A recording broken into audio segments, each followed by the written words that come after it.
Good afternoon, fellow Ambazonians. It's good to have you right here with me on ABS TV on the set of The War Zone. The War Zone. I would like to make a clarification here. Most of the times when people hear of the war zone, they think it's actually a place where you come to stage war, but it's more of a place where you come to war with your ideas.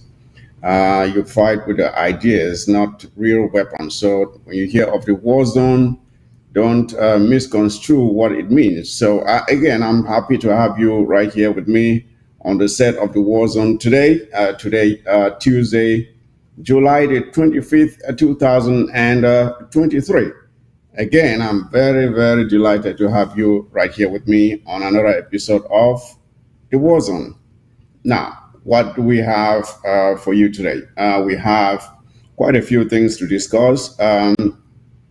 But before we get into the main topic of the day, which is going to be unity and collaboration, that has been so elusive. We've talked about it for so long, but we haven't yet gotten to really achieving it amongst the various organizations that are involved in the struggle for the liberation of the Southern Cameroons. And we're going to find out why that has been the case and what we need to do to make sure that it becomes something that is that can be realized. And of course, we're going to examine the challenges we are faced and how to get out of them. But before we get to that, fellow Ambazonians, I'd like to bring you a few revolutionary happenings that have occurred on the ground in the past days. But I don't want to do it alone. I have a very interesting panel that will be joining me in today's discussions. I have with me Comrade Jiban is supposed to be here, but I wasn't able to get hold of him before the start of the show, so I don't know if he's logged in yet. I also have Honorable Sama Thomas who will be joining me. I have also Comrade PK. Comrade PK will be joining me, and Chairman Frank will be joining me as well. Okay, now I see Chairman Frank, Comrade PK, and Honorable Sama Thomas is here, so we're still waiting for Comrade Jiban to join us. Gentlemen, there's no lady here. Gentlemen, I'm very delighted to see you here on the set of the War Zone, and I will give you about 30 seconds, 30 seconds each to say hello to our viewers, and why not to each other, and so we set the pace for today's discussions. I'll start with you, Comrade PK. This is your very first time appearing on, I believe, ABS and especially the War Zone. So I will give you the pride of place to say hello to our viewers and Brazilians all over the world and especially on Ground Zero. Comrade Pique. Yes, thank you, Comrade Mike Fusi. It's a pleasure to be here. And the good thing is that all the panelists actually have been used to them somehow in the forum. So we are not starting from zero. We're starting from somewhere, which is very wonderful. So we can take reference to what we have discussed before, our different points of views and core rules and, compromises and everything. So it's wonderful. I'm happy to be here. Thank you so much.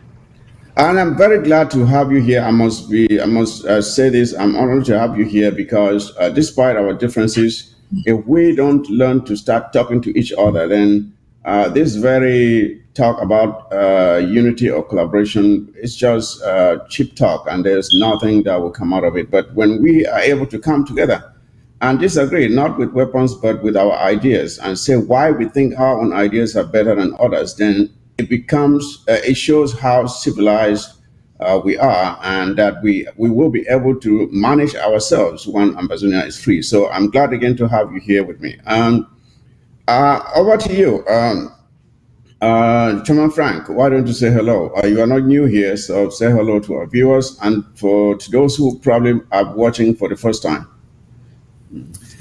Yeah, thank you, SOS Mike. I want to say hello to Comrade PK. I want to say hello to Comrade Dibanj. I want to say hello to Honorable Sama Thomas.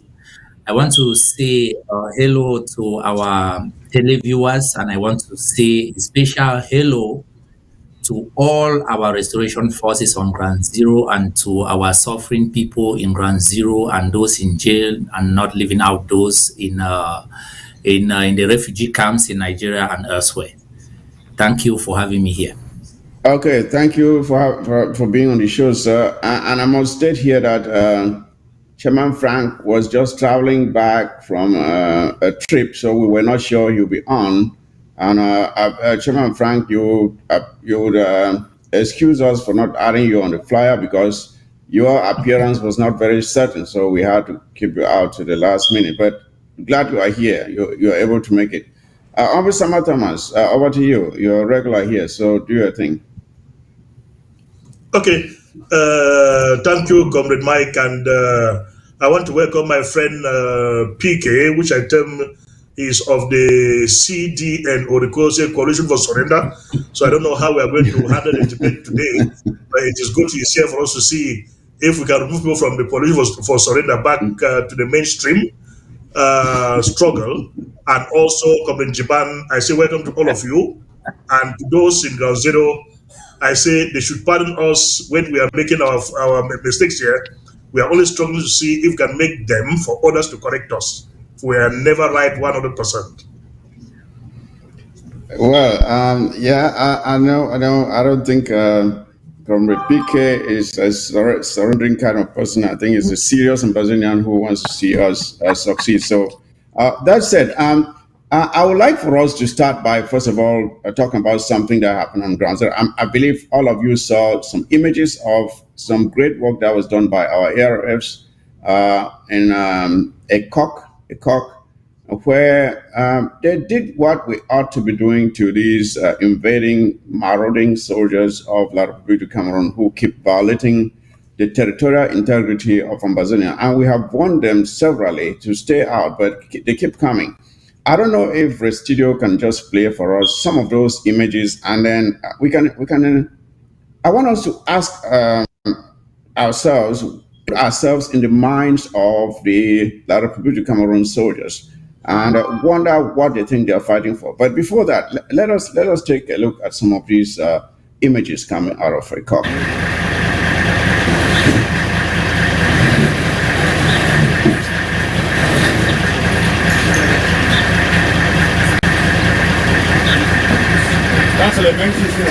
Non.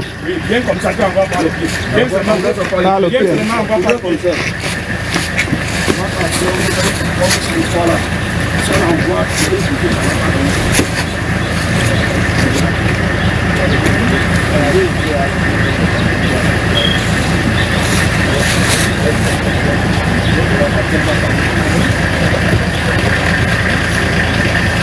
L'autre doit être de ce côté. Oui, oui, l'autre doit être de ce côté, non?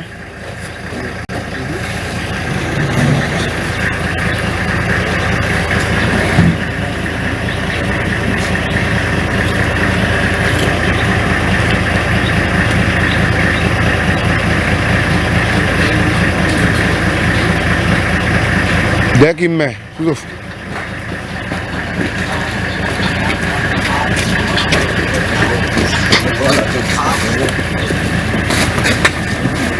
All right.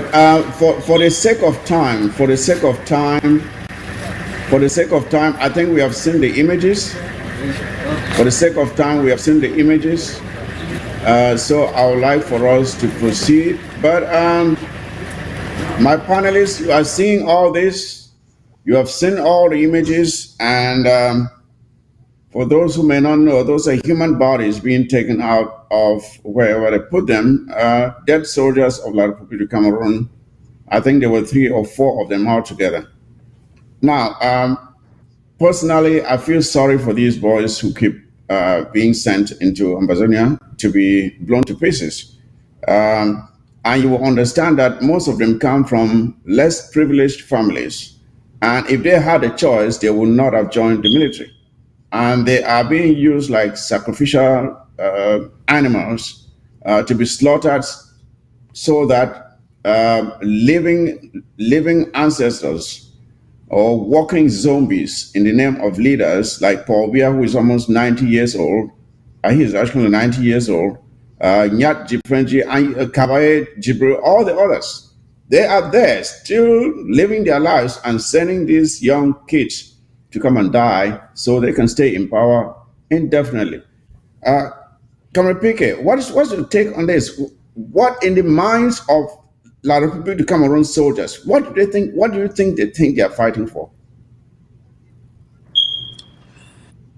Comrade Fusi, thank you very much. Before I even answer that question, I will say it was a very humorous start by my brother Sama Thomas. I love it. I love his entry. And yes, welcome Frank back from your trip. Frank is my homeboy. You know, we come from the same LGA and corner, so we have a different way of looking at things. Summer, once in a while, we cross each other's path and shoot at each other, but that's part of the debate and the discuss in the whole revolutionary space. Yep, So to me, these things are not really personal. Those things are things that, it's like in a parliament where you have to make your point of view and the other one says no. You quarrel and afterwards you go for a beer and everything's okay, but you have to focus on what you're fighting for. So going exactly. back to these pictures that I've seen, for example, I will be very frank to you. Um, I'm not really empathic, although, as you rightly said, these are people who are unprivileged. If you look at it very well, the theater is full of the unprivileged people dying. I've written in many forums that those who were supposed to die are not dying. The decision makers who Yep, send these people to yep, their deaths are not dying. The ones who are dying are the ones who have taken orders without even understanding and knowing the context of why they are fighting. They obey laws and they go and kill innocent people like themselves. And what happens is those kind of images that we see coming, which is really sad, and especially when you will get to know the families who are directly concerned with such things, and you realize that it's really a sad story. But you see, we are in a situation where we are the victim. We are the victims. Our people have died countlessly. Nobody can tell you how many of Southern Cameroonians, Ambazonians have been killed in this conflict, be it from the enemy fire or even from the friendly fire. So we are the ones who actually are in grief more than La République du Cameroon, which is actually the perpetrator of this war, of this conflict, and of these crimes. So, as yes. a matter of fact, for now, when we see such things, I'll say it actually, we are more happier than being, I mean, like sorrowful. Why? Because the pain in us is so much so that when we see things like this, it's like, okay, good, our revenge is working. I mean, I'm human just like all of them. So the Yes. only way to stop this madness is for Bia and his zombies, as you rightly call it, to come to their senses and stop this war, because they are the perpetrators, they are the aggressors, they are the ones who have international funding to kill us, they are the ones who use our parents and our own tax money to invest and kill us. We are actually the endangered species. So what I'll say is it serves them right, and we have to notice that Timothy. every time a thing like this occurs, they come back to kill us without remorse. So we have to take all the necessary Well, measures to protect yeah. ourselves. Thank you so much. Yeah, thank you there, Comrade PK. I think you said it right. As much as we feel sorry for them, but we don't feel sorry for them because it is a matter of survival. When they are coming in to either kill us, and if we don't defend ourselves, then we will end up being the ones victimized, and they've been victimizing us a lot anyway. To you, as Frank.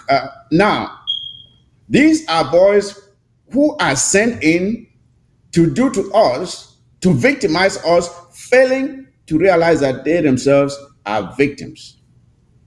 I don't know what kind of propaganda, being that you are involved with defense matters in this interim government.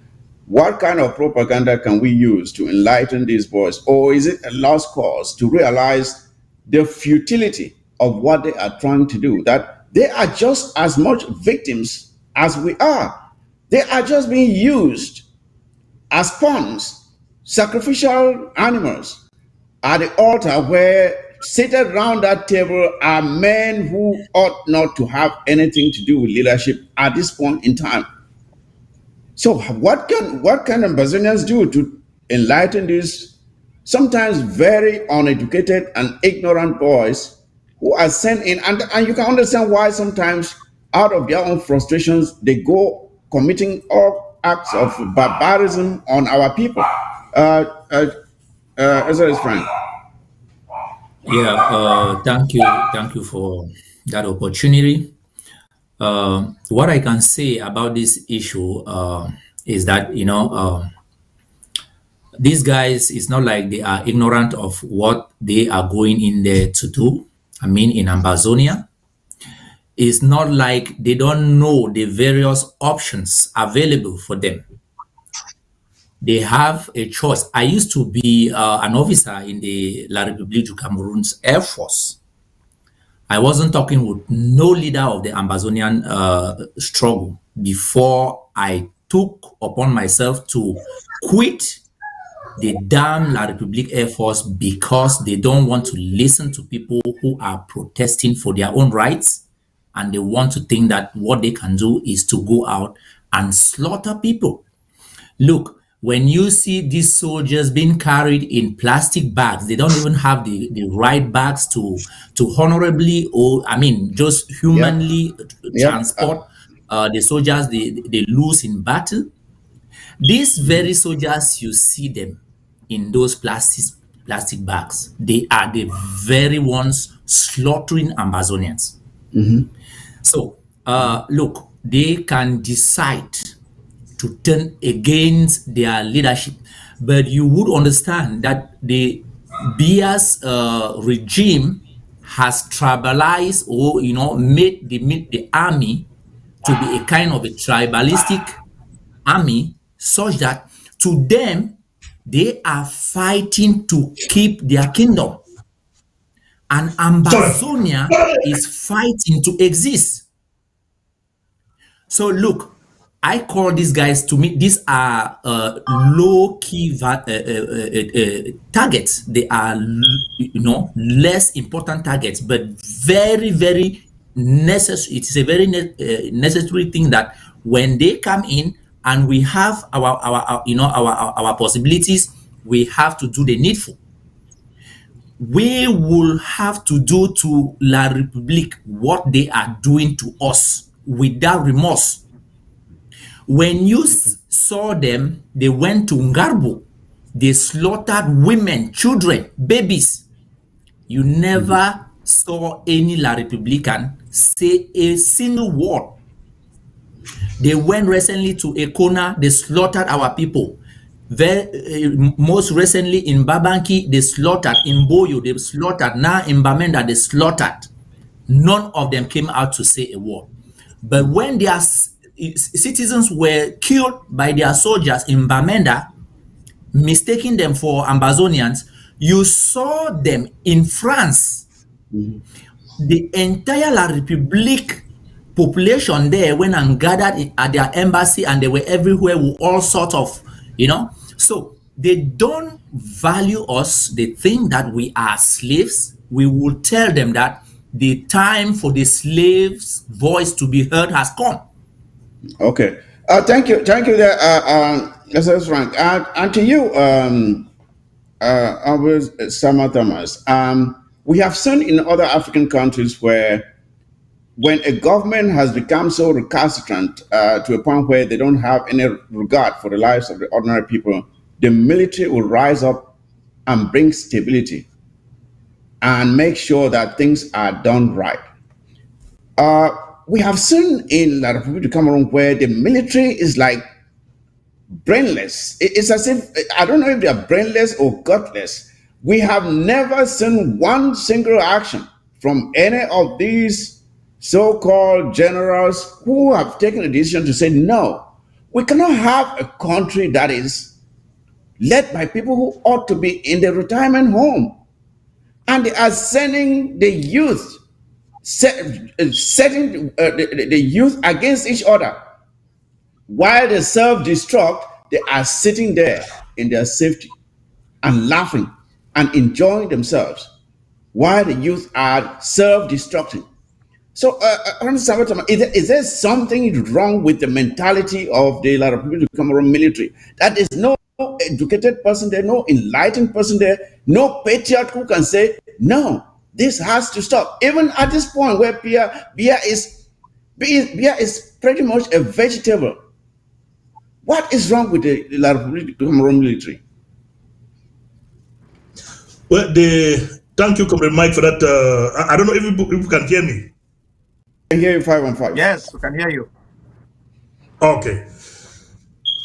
What can we say about an elitist army, a tribal army, an army that has been trained in a manner not to defend a nation, but to defend an individual? They are dying in Bamenda or in the southern Cameroons because they've signed an accord that the God which they signed up for to defend Mr. Paul Biya wants to kill all southern Cameroonians and bring his tribesmen to effect the occupation of the southern Cameroons. Look at the language. Just listen to the language which they speak when they are in any area of the southern Cameroons. Majority of them, from their accent, you'll find out that they are from what we call former Center South. That's the Fang Iton, what do you call it? Call them Iwondos or whatever, the Betis. These are the people effecting the occupation of southern Cameroons. So they are dying there for their money. The only thing we can regret is the fact that they are killing southern Cameroonians in their own land for standing up for their right. I wish I was God. I will wipe out these guys without blinking my eyes. Like you said, they went to France in their various embassies to demonstrate. One bishop left Bavusam to come to Bamenda to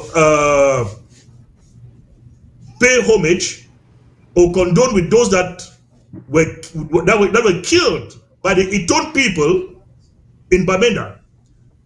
If we can remember, about 3 weeks ago or a month ago, they were asking the Bamili Keys in former Center South, rentrez chez vous.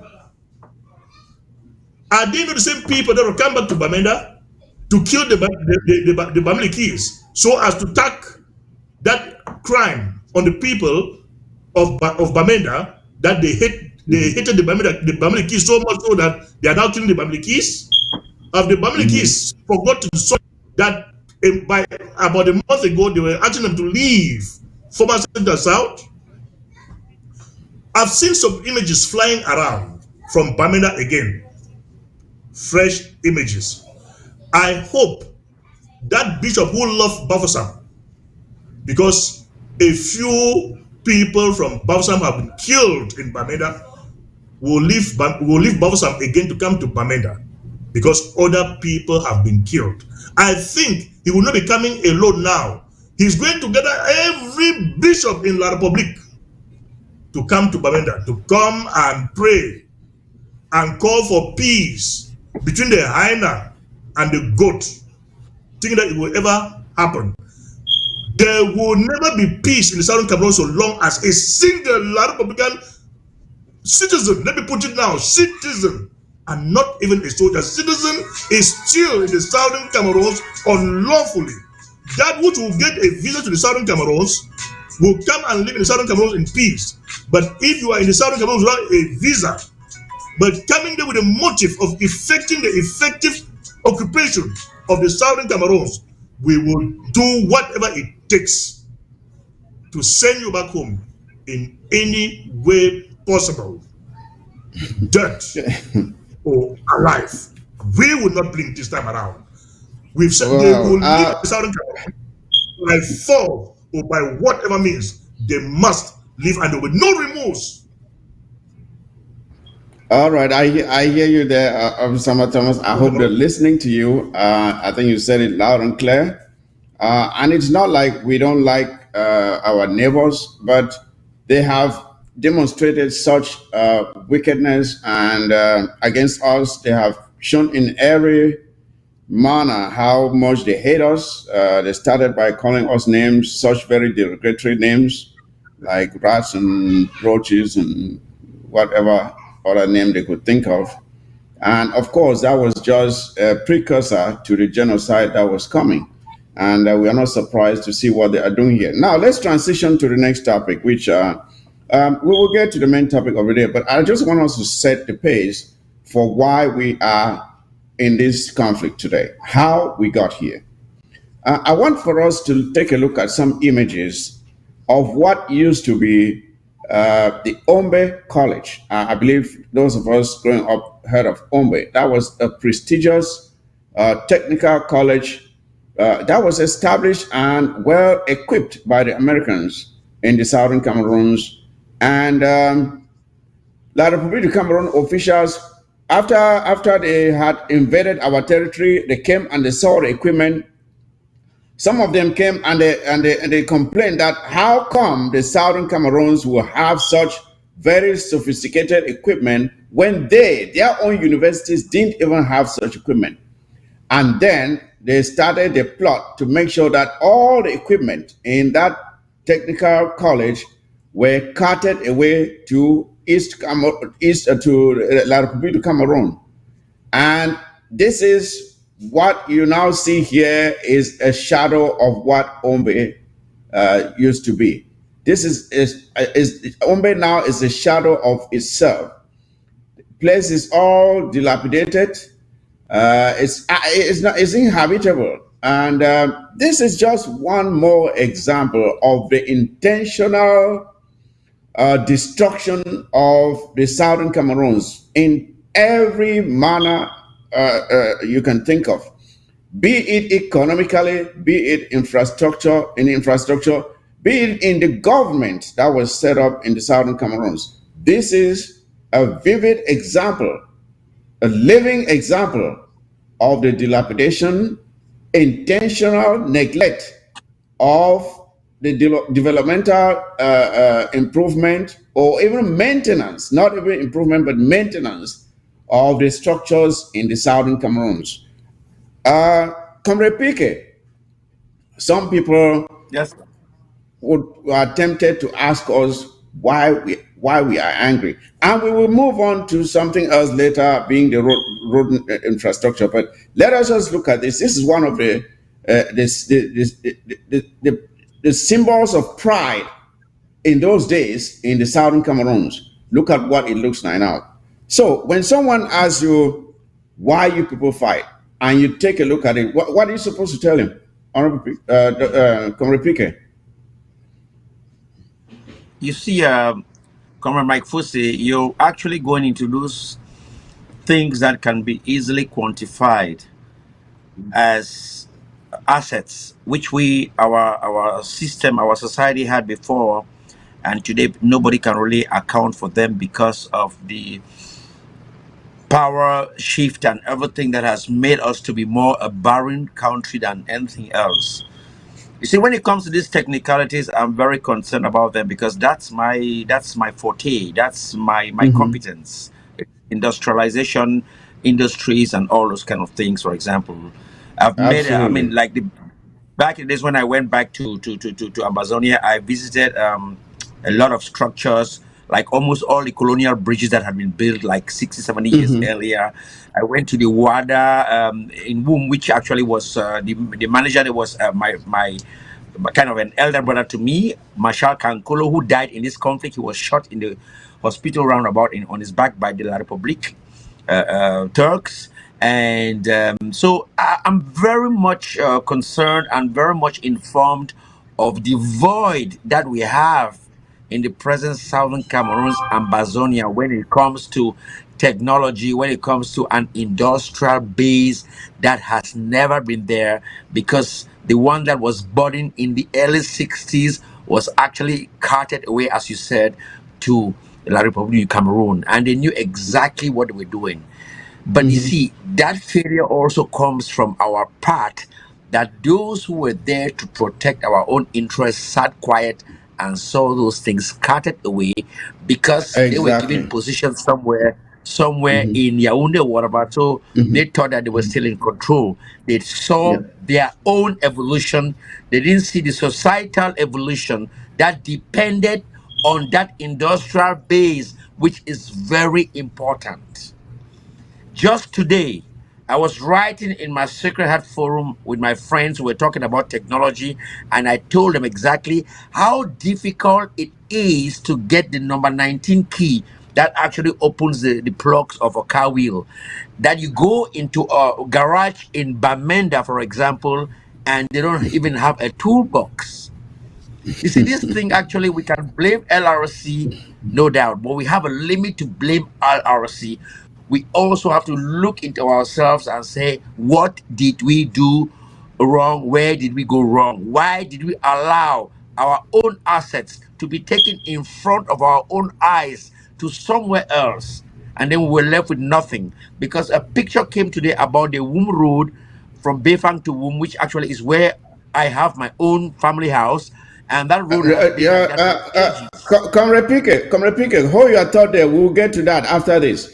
As you rightly Okay. said, and like yourself, I grew up in the industrial, under the industrial education or technical education, and into engineering. So the one thing that is so painful for someone who does not know what it takes to get a project from conception to completion, it may be easy to simply look at such things and then gloss over and not understand how painful it is that something that is so preventable will just be allowed to dilapidate like that. It just takes some effort at maintaining it, that you can preserve it. So it is so painful when you know that there are things around that could be done to save these structures, and yet they are allowed to fall apart like that.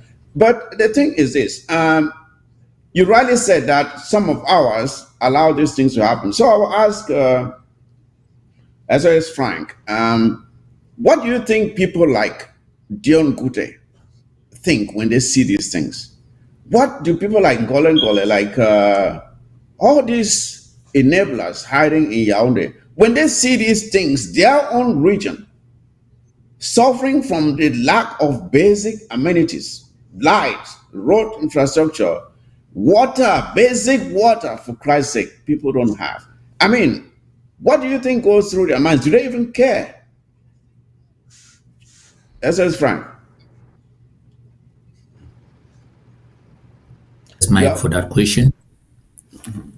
Can you hear me? Yep, you're good now. You're good now. Okay.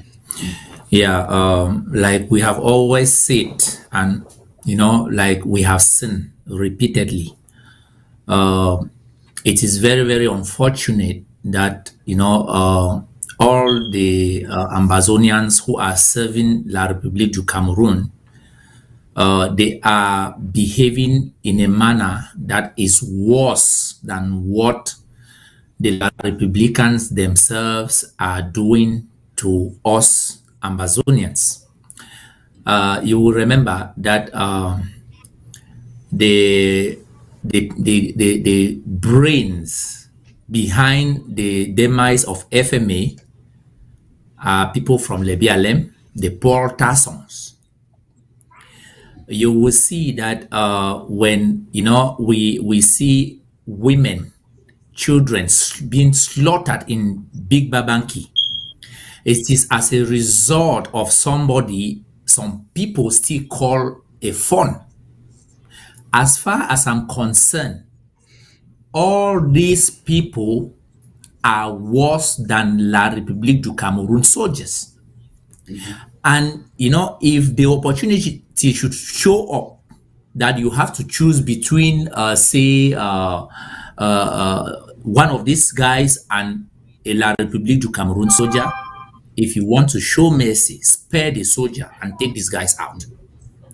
They are the ones going around and, organizing people back home to secretly be writing the names of, our people and handing them over to them, to be indicating, where our people are staying, pinpointing the houses of the family members of restoration forces. How can you imagine that somebody has to die just because he has a cousin or a brother or a son who has grown up to maturity and has decided to fight or speak for himself?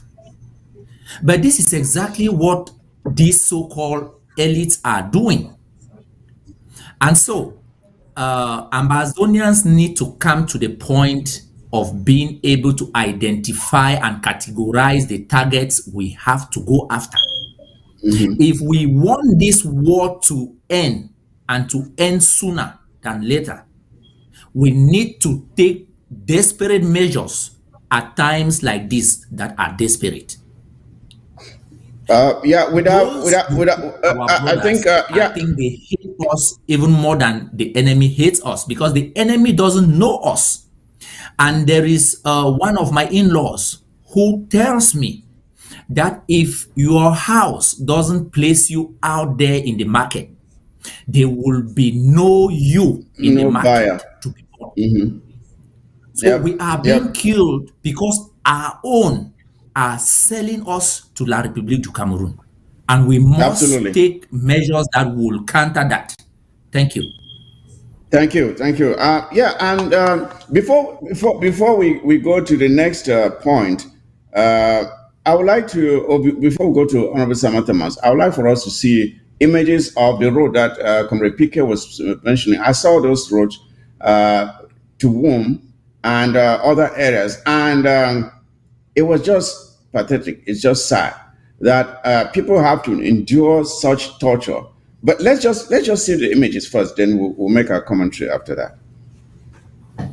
And I want you to see the impression of on this face of this driver. We'll analyze it after this. The face of this driver you see here says it all. Just look at his face.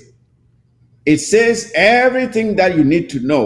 You can write a book with just this man's face, this driver's face.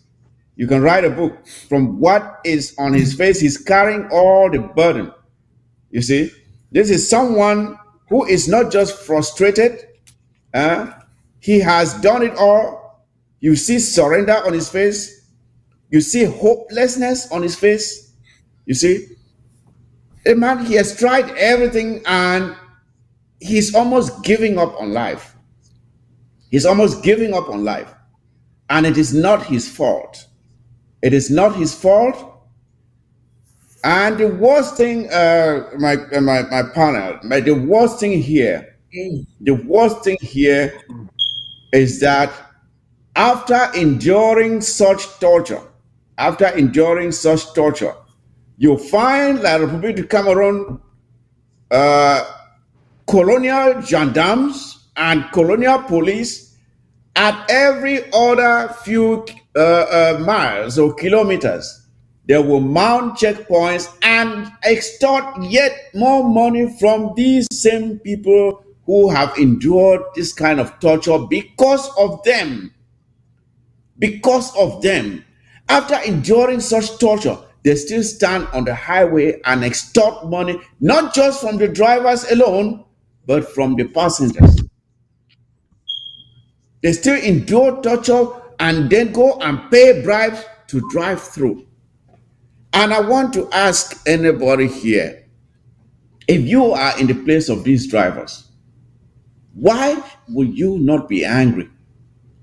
Why will one of these drivers not decide to say, you know what, I'm done with this, I will become a revolutionary fighter to defend my homeland so I stop suffering like this? Why would they not give up and pick up their own arms to defend their land?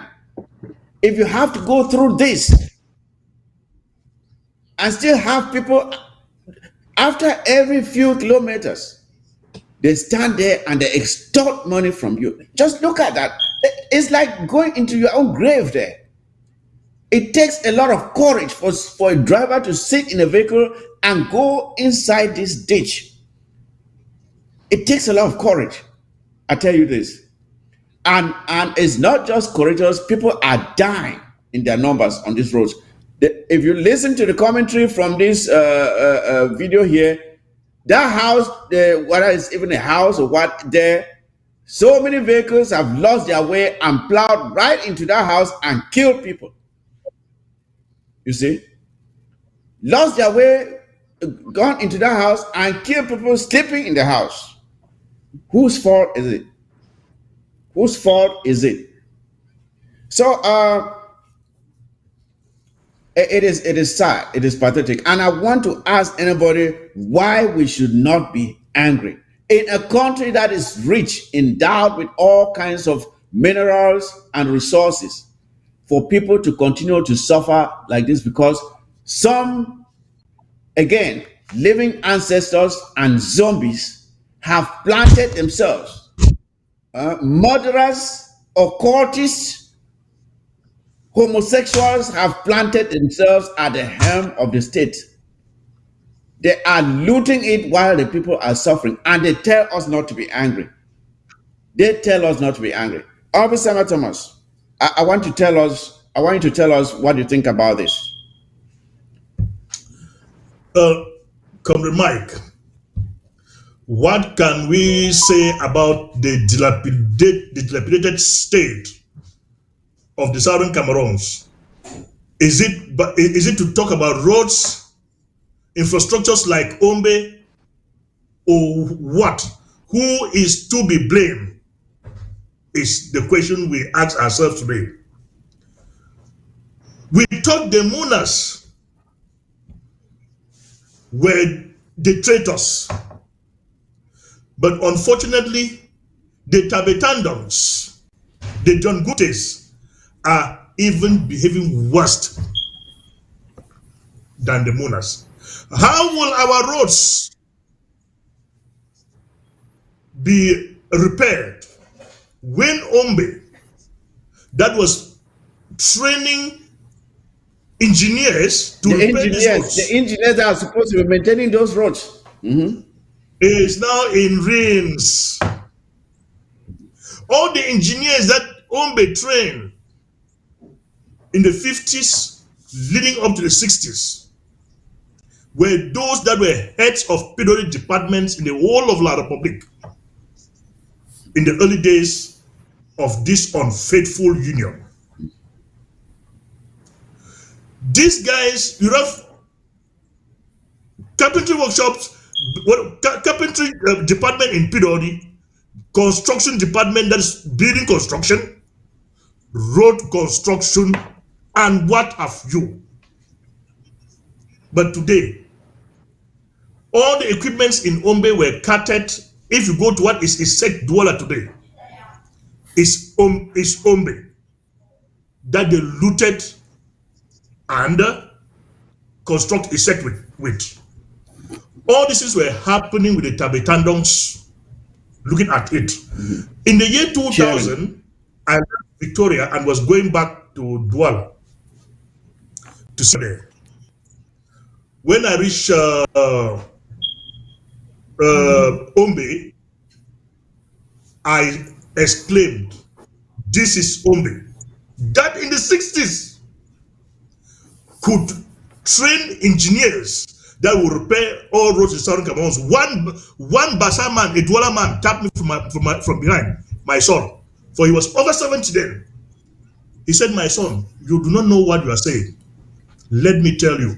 In the bus, that he graduated from Ombe in the 60s, and they were producing helicopter spare parts in Ombe. Imagine that. Imagine that. Helicopter spare parts. Meaning, if Ombe was allowed to do what it was intended for, today we could have been flying helicopters or aeroplanes built in the southern Cameroons. But where is the Ombe? All that batch that left Ombe, they've all died some in retirement. The machines have been catered to Larapa Cameroon. So what do you expect to be the state of our roads? What do you ask of what are these guys thinking about? I heard from my late father that who worked in Atlantic Beach Hotel and Miramar Hotel that in the 60s, Atlantic Beach and Miramar Hotel were Southern Cameroon's government hotels. But do you know who Yes. is the owner of Atlantic Beach Hotel today? Can you ask how Atlantic Beach Hotel became Muna's personal property?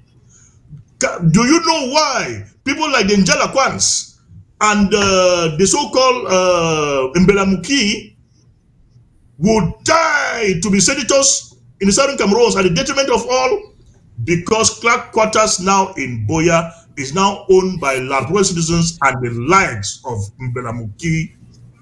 So they don't see anything, no matter the destruction that is going on in the Southern Cameroons, so far as these few misguided individuals are living fat, thinking that they are living fat, not knowing that they are only being fattened to be taken to the market tomorrow for auction, so that people shouldn't say they don't have flesh in their bones, so they are worthless for someone to come and bid for.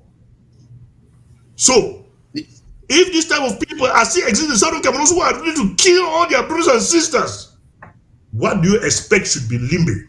Well, is Injalakwan not seeing the state of Ombe? I'm talking about Injalakwan. The guy in Boya, Mbelamuki, is he not seeing the state of Ombe? Is it the Bamenda man that had made Ombe to be what it is, the state of Ombe, to what it is today, to people like Moja and Belamuki, who do not want to see the Bamenda man with their eyes? Is this structure in Bamenda? And is it the Bamenda man that has destroyed this structure? Is it the Bamenda man that catered all the machines in Ombe to go and construct a sect in dwell with? Are these people not aliens in our midst? And some people think that these are our leaders instead of being our misleaders. We are sick. Okay, Honorable Sama Thomas. Yeah, we can go on there. These people have no souls. The only thing they think of is their own stomachs, what can go into their own pockets. They are not patriots. They don't love themselves, not to talk of loving their own brothers and sisters. They don't even love themselves, to be honest. Coming back to that driver standing with his vehicle in that hole. I don't even want to call it a road. That is a hole that is almost burying him. Comrade Pique, Yes, sir. that when you look at that man's face, what do you think he is thinking right now? This is a guy who has tried everything. And that's a He's Pajero. probably that vehicle he's driving, he probably borrowed the money to buy it. And now he is trying to earn a living from it. And he can't live from one part of his territory to the other.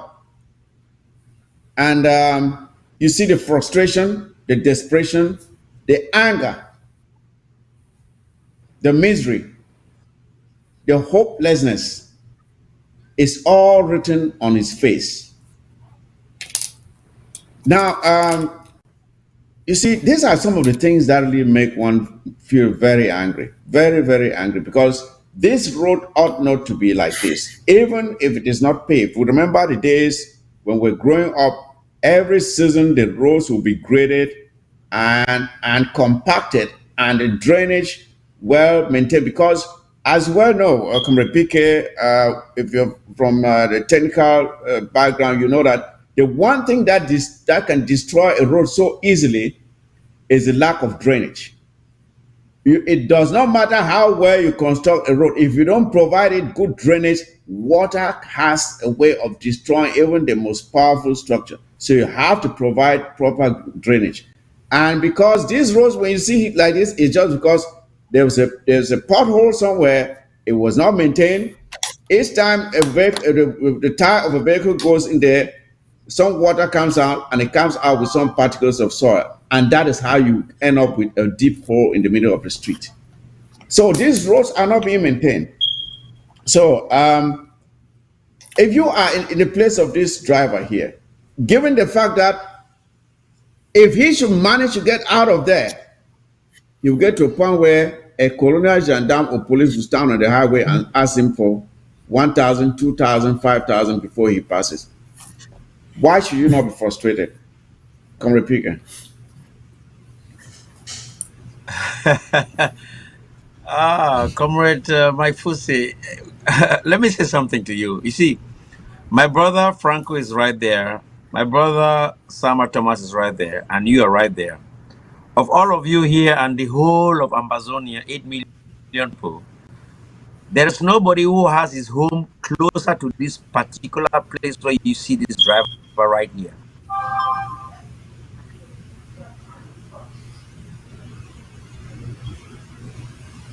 My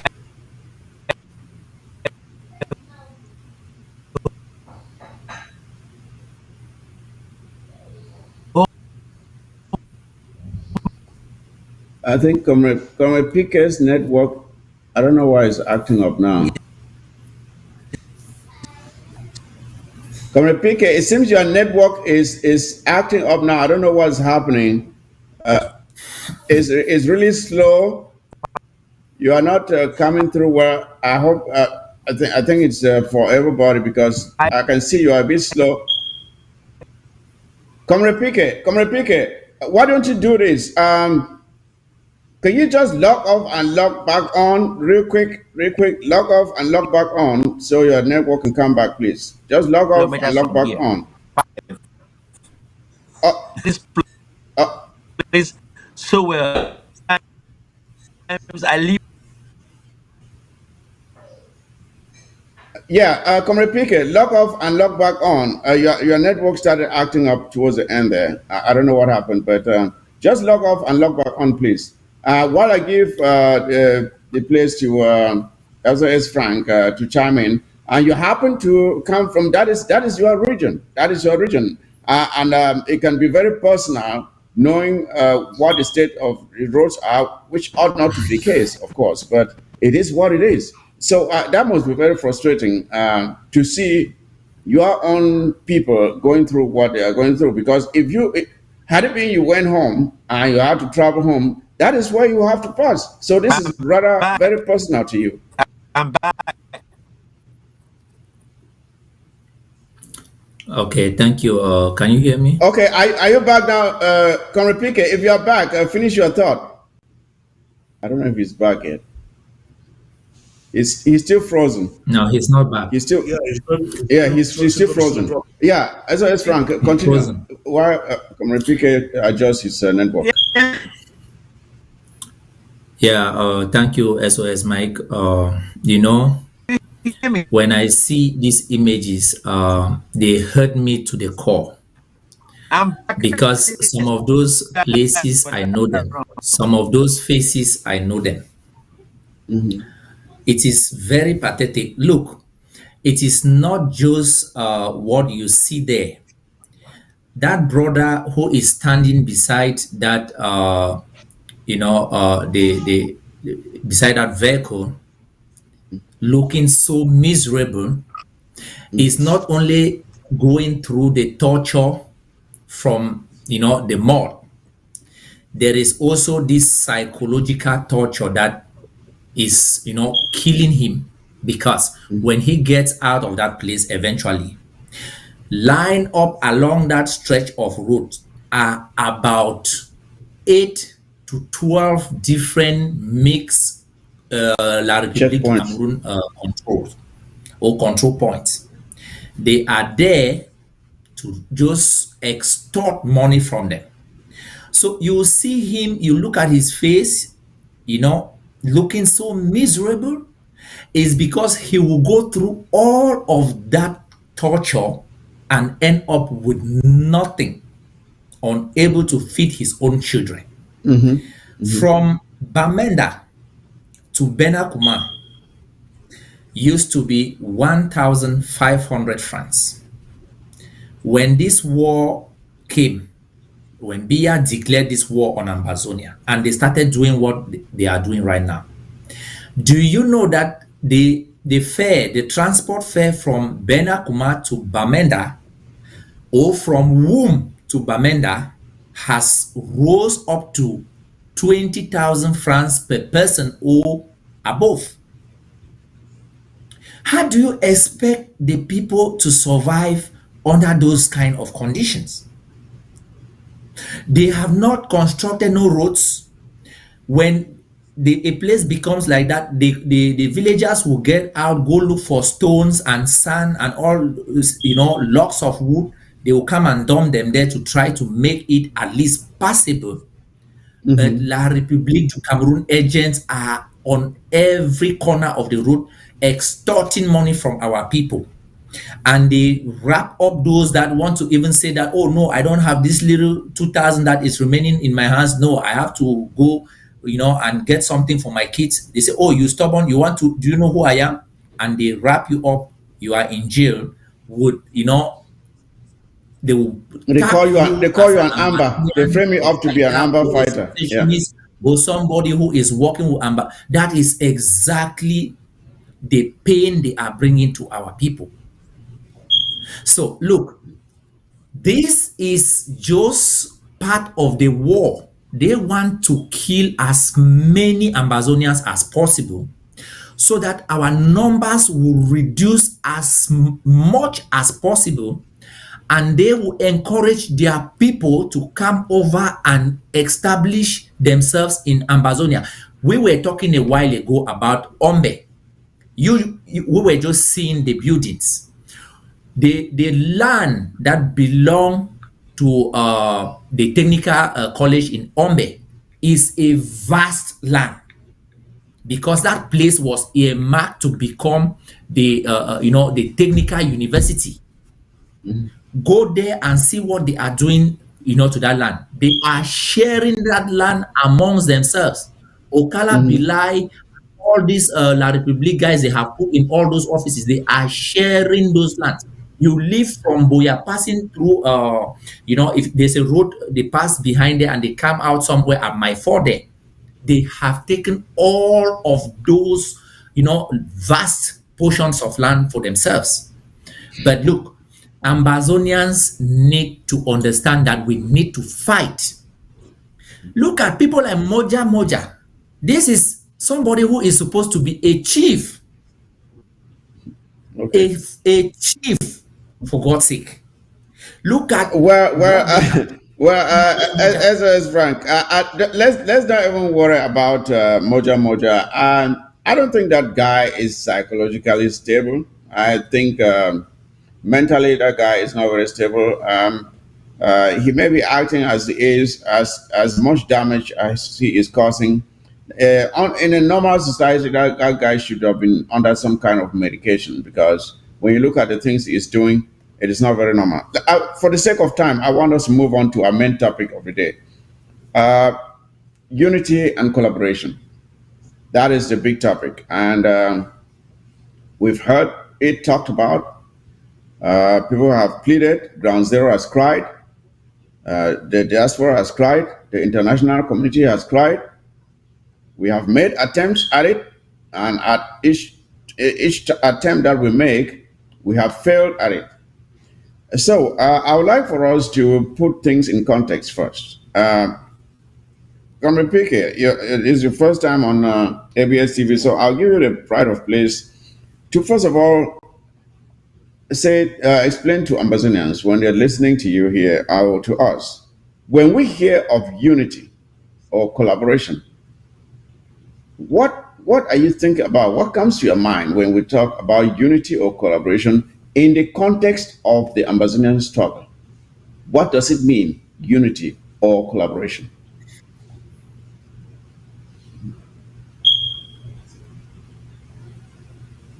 I don't know if your audio is off. I can hear you Can't very hear well. you. Okay, I can hear you We now. can Go hear you ahead. now. Oh, okay. Um, It's very simple and very clear to me. I don't really have any issues with this thing when it comes to collaboration or unity or whatever. If not, I wouldn't have joined this program today. You know this very well. If there's one person who has been critical of Comrade Chris Anu, it's me. If there's one person who has been critical of Cho Ayaba, it's me. If there's one person who has been critical of Sako, it's me. And if there's one person who even blames the Sisiko establishment, it's still me. Everybody around who is fair knows this very well. And for one reason, because if you look very well into our problems, there's really no problem.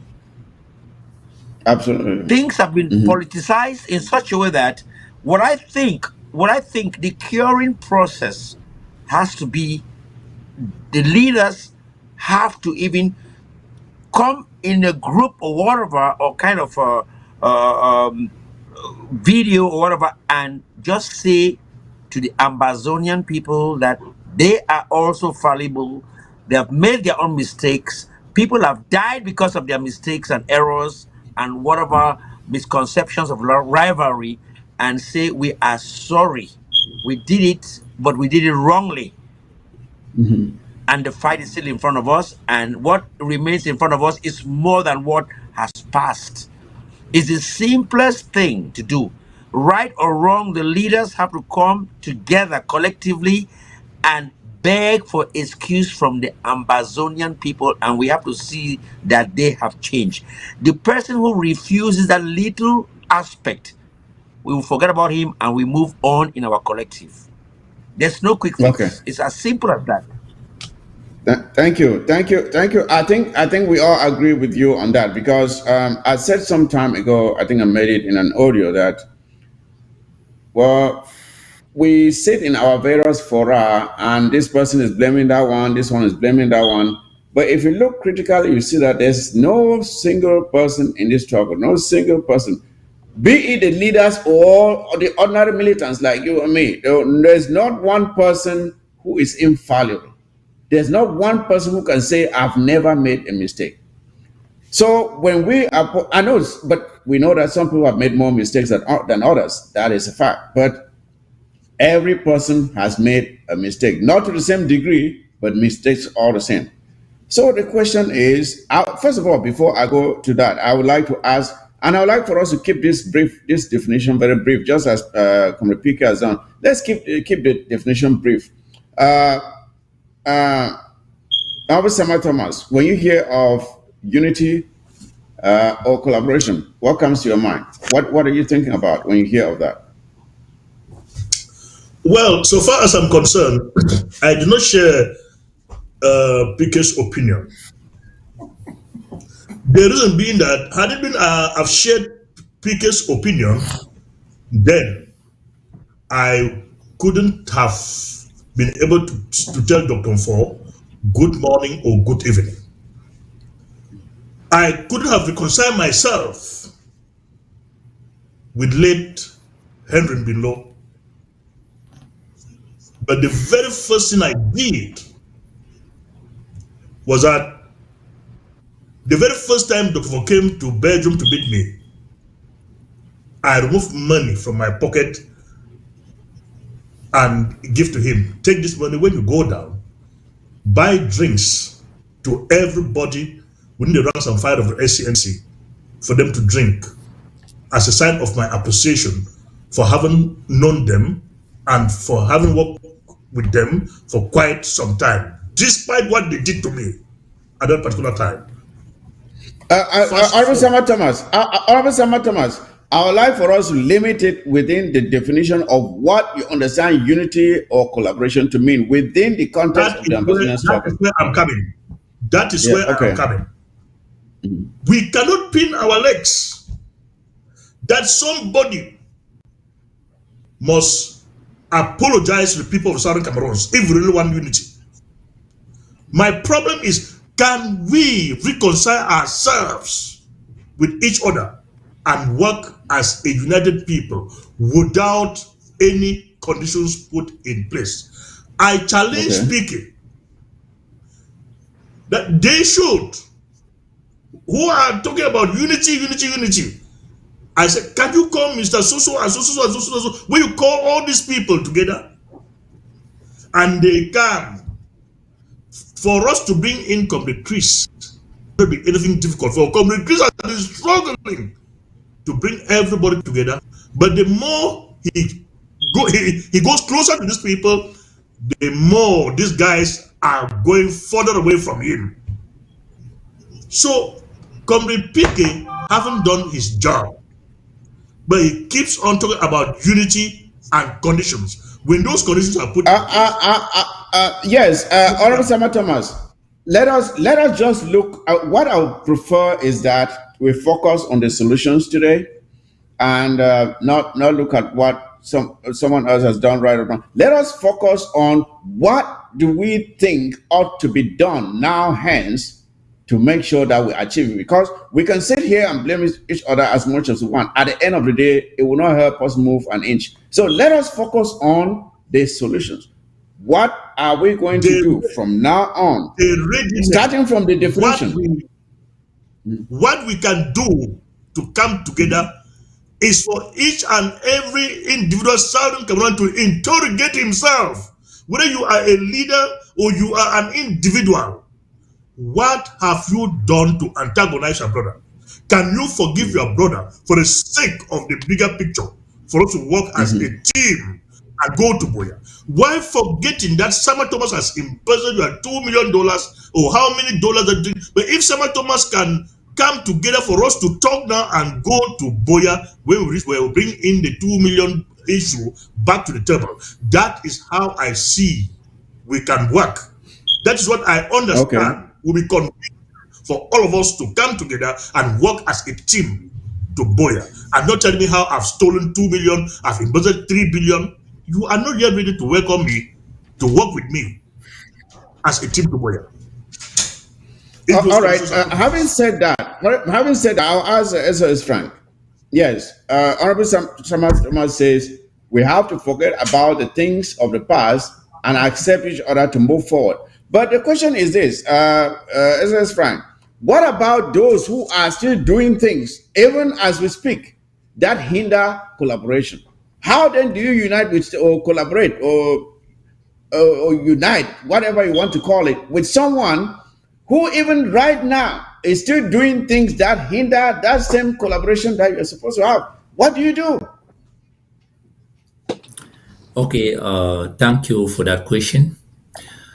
In addition to what Comrade PK and Honorable Sama Thomas have said, this is the little I can add to that. We need to bring our leaders to the table for them to have a frank discussion in our presence. If they want each and everyone to apologize to the other, that will be good. It will be such that you are given a number of minutes or I don't know hours to talk and vomit what you have in your belly for the other person to hear, and you stop there. The other person will be given the opportunity to also say what he is having in his stomach to about it, and we get that out. But you see, if we want to go down that route, that will get the solution messy. We can bring them together, say they should come, they invite them to a platform, to a meeting, to somewhere, invite the senior comrades that we know that have been there before them. Because when we had the Pan Fongalan Force, when we had the Pan Jolly Tombes, when we had our elders, pushing this struggle ahead, there were many of them. We did not have all of these kind of things we are seeing today. So when they come together and do that, then they can reconcile themselves to with each other, and from there we build a playing field for everybody. We need to invite everybody, and should somebody think that he is not going to show up to that that invitation, then we know that this person chose to stay behind, we need to get at least a number of the leaders working together. That too may be something that will encourage the very stubborn ones to see that, oh, they will be left on their own if they continue like that. But if we keep coming here and just talking and going back without doing anything, nothing will happen. On my part, when I had the opportunity, I did, try to bring Sako and Sisiko together to forgive each other. Look, when we will get our freedom, all these things we are fighting over now, they will be forgotten. We are not Yeah, educated to SS come Rank, and be just behaving like hold that thought idiots. there. SS Rank, hold that thought there. Hold that thought there. You have mentioned something about us compelling or trying to urge the leaders to come together. And sometimes we forget that just as much as the leaders have responsibilities, that we too have responsibilities. We can compel these leaders to do the things we want them to do. Because most of the leaders who have violated some of our laid down principles have done so through the support and encouragement of those they are supposed to be leading. So, when we talk about coming together, there are people who refuse to recognize the existence of other leaders. And they say it is just us. There's no other person out there but us. Now, in order for us to come together, Comrade Piquet, the people with such mindsets will first of all have to start recognizing that they alone cannot do this thing, that it needs the collaboration, the participation of others in order for this thing to work. Because as much as they say that they don't have the means to do this thing by themselves, but just because they want to project themselves on the people, they want us to believe that they and they alone. So how do we deal with such individuals in order to bring them to the fold so that we sit in that one room and talk Ambazonian business and make sure that we get this thing done? How do we get around convincing such people, such hard-hearted people, to see the need to sit with their comrades and plan together? Comrade Pique. Comrade Mike, you see, the thing is, what I'm going to align to what my brother Franco just said, Comrade Franco just said. You see, I understand what Brother Sama said also. You see, I understand him very well. But the thing is, we got to understand the connection and relationship between leadership and the followership. It's very important. Because even the leaders, they have the responsibility to meet their people and talk to them and sell to them what is good for the collective. It's very important. We cannot talk to each and every follower. We can talk to the leader, and the leader understands that he's got certain responsibilities to educate his followers. Listen, I understand you guys independently, individually have your own grudges or whatever, but listen, let's put it all together that we all need to put our resources together to fight an enemy which is very, very mighty. You see, what Comrade Frank said is very important. And the people who are, I mean, the leaders have power because the followers respect them, listen to them, expect from them solutions. You see, so it's very important that the leaders have the focus, the goal, and know that they need to work with the other leaders, irrespective of who's right or wrong. And as Comrade Frank said, there's some reconciliation is needed. And now, to buttress and consolidate that reconciliation, if, for example, those main leaders do short videos and refer to the other leaders that we have met, we've talked, and we are fallible, we have made our own mistakes, but we realize that what is in front of us is more than what is behind us. It's going to heal this struggle. It's a cure. You see, it's a cure. And those who don't want to adhere to that collective compromise, we cannot force them, but they're going to be the losers. If Frank, Okay. if Comrade Frank, Comrade Mike, Comrade Sama, and I, we are together with all the other people and we're working in one direction, the others are going to be the minority. The majority is what matters. Because when the people stand for what they want, I mean, our people are very simple. They want direction. They want direction. Even some people who have given up of the struggle today is because they are confused. They don't see direction. As soon as they see direction, they will join. People are like this. They want to join the winning team. That's how the world is. People are very, they don't have much short patience. They wait to see. Oh, okay, good. What's the slant? What's the inclination? Are we winning? Are we failing? Oh, I mean, let me tell you something. 99% of Southern Cameroonians and Bazonians are for this struggle, even if they pretend not to be. I've met people who were my father's students in the police college in Mutengene. They were big commissioners in Cameroon, and I met them when I went to Cameroon privately, and they said, "Hey, pass, Mo, no talk outside, Mo, go talk inside house because you don't know who they hear." They told me that, listen, that's the thing, that's the problem. All of them. People are just weak. Sometimes when they are employed by LRC, they can't talk.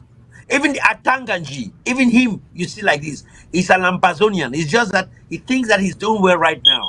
And he knows that actually he's walking on a tightrope. But nevertheless, we will forget those people and move on. Me, I still believe that a reconciliation and a general excuse from the leadership level is very important to the people and it's going to heal a lot of souls. And that's where we start all over again. Me and Frank, we have argued, insulted, but he's a brother. I will not allow anybody to hurt him. Never. Me and Comrade Sama, insulted, fought, but I know him and I will have the same goal. We will have different methods or different way of thinking, but I will not allow any LRC, whoever, or somebody who is actually compromised to mess him up. I will not do that. It doesn't stop me from arguing with him and making progress with him. Very simple. That is very true, Comrade Pickett. That's very true. One thing I've come to understand is that sometimes it is the passion that Amazonians have for this freedom that causes them to be very suspicious. Even when people call other people enablers, sometimes they really believe it. But it's because they want to be so protective, such that the least thing that comes close to what they value so much, they attack it, even wrongly sometimes. But that is what they do. But let us look at how we have gotten this far and some of the mistakes we have made. We have made several attempts at coming together, and all these attempts have failed. I want us to, in order for us to make progress from here, we must first of all diagnose why we went wrong previously. What happened that we did not succeed with previous initiatives at coming together? What is the problem? Honorable Thomas, what is your own understanding of the reason why till now we have not been able to come together and speak with one voice? Is it that the enemy is infiltrating us and putting people who are spoilers amongst us? Is it greed? Is it selfishness? Grandstanding? What is it? Why haven't we been able to come together as a people with one purpose and one objective, which is the liberation of our homeland? We cannot keep on blaming the unseen Satan that we will never see. For the unseen Satan is just within us as individuals. By the moment each and every Southern Cameroonian will be ready that we should come together, we will come together. That devil in you that tells you that without you, nothing else is the canker worm that you as an individual must fight it out if we have to come together. That's why I used to behave like an open book to talk even with the Atanganji if the moment comes. I will not say because he has destroyed a lot of Southern Cameroonians, I cannot talk with him. For it is only when you talk with your brother or your enemy that you will understand him. And that's what Mandela said, that we have to learn the language of our enemy. If we want to defeat him, we must be able to understand what he thinks in his head. Once you do not understand what he thinks, you will never defeat him. So my enemy, as people think is my enemy, can even be that person that I will want to rush closer to him to see each and every move of his, so as to take precautions on how to defend myself. But some Cameroonians have built this aura around themselves that so far as I blackmail somebody, that is an enabler. Even if he speaks the truth, I used to say, my enemy, if I have a problem with PK, that problem remains within the scope of that problem. Like PK has just said, I will not sit and see somebody blackmail PK because I have a problem with PK, and I will say yes because I have that problem. But let that blackmail goes on like that. No, I will center myself around that little problem with PK, but I will never blackmail him. And if he tells me the truth, I will be the very first one to stand up and say, yes, that is the truth. For it is only that truth that is going to serve us. But by the moment we think that Sama Thomas is the only one who has the golden egg that has the golden chick, I'm sorry, we are wasting our time.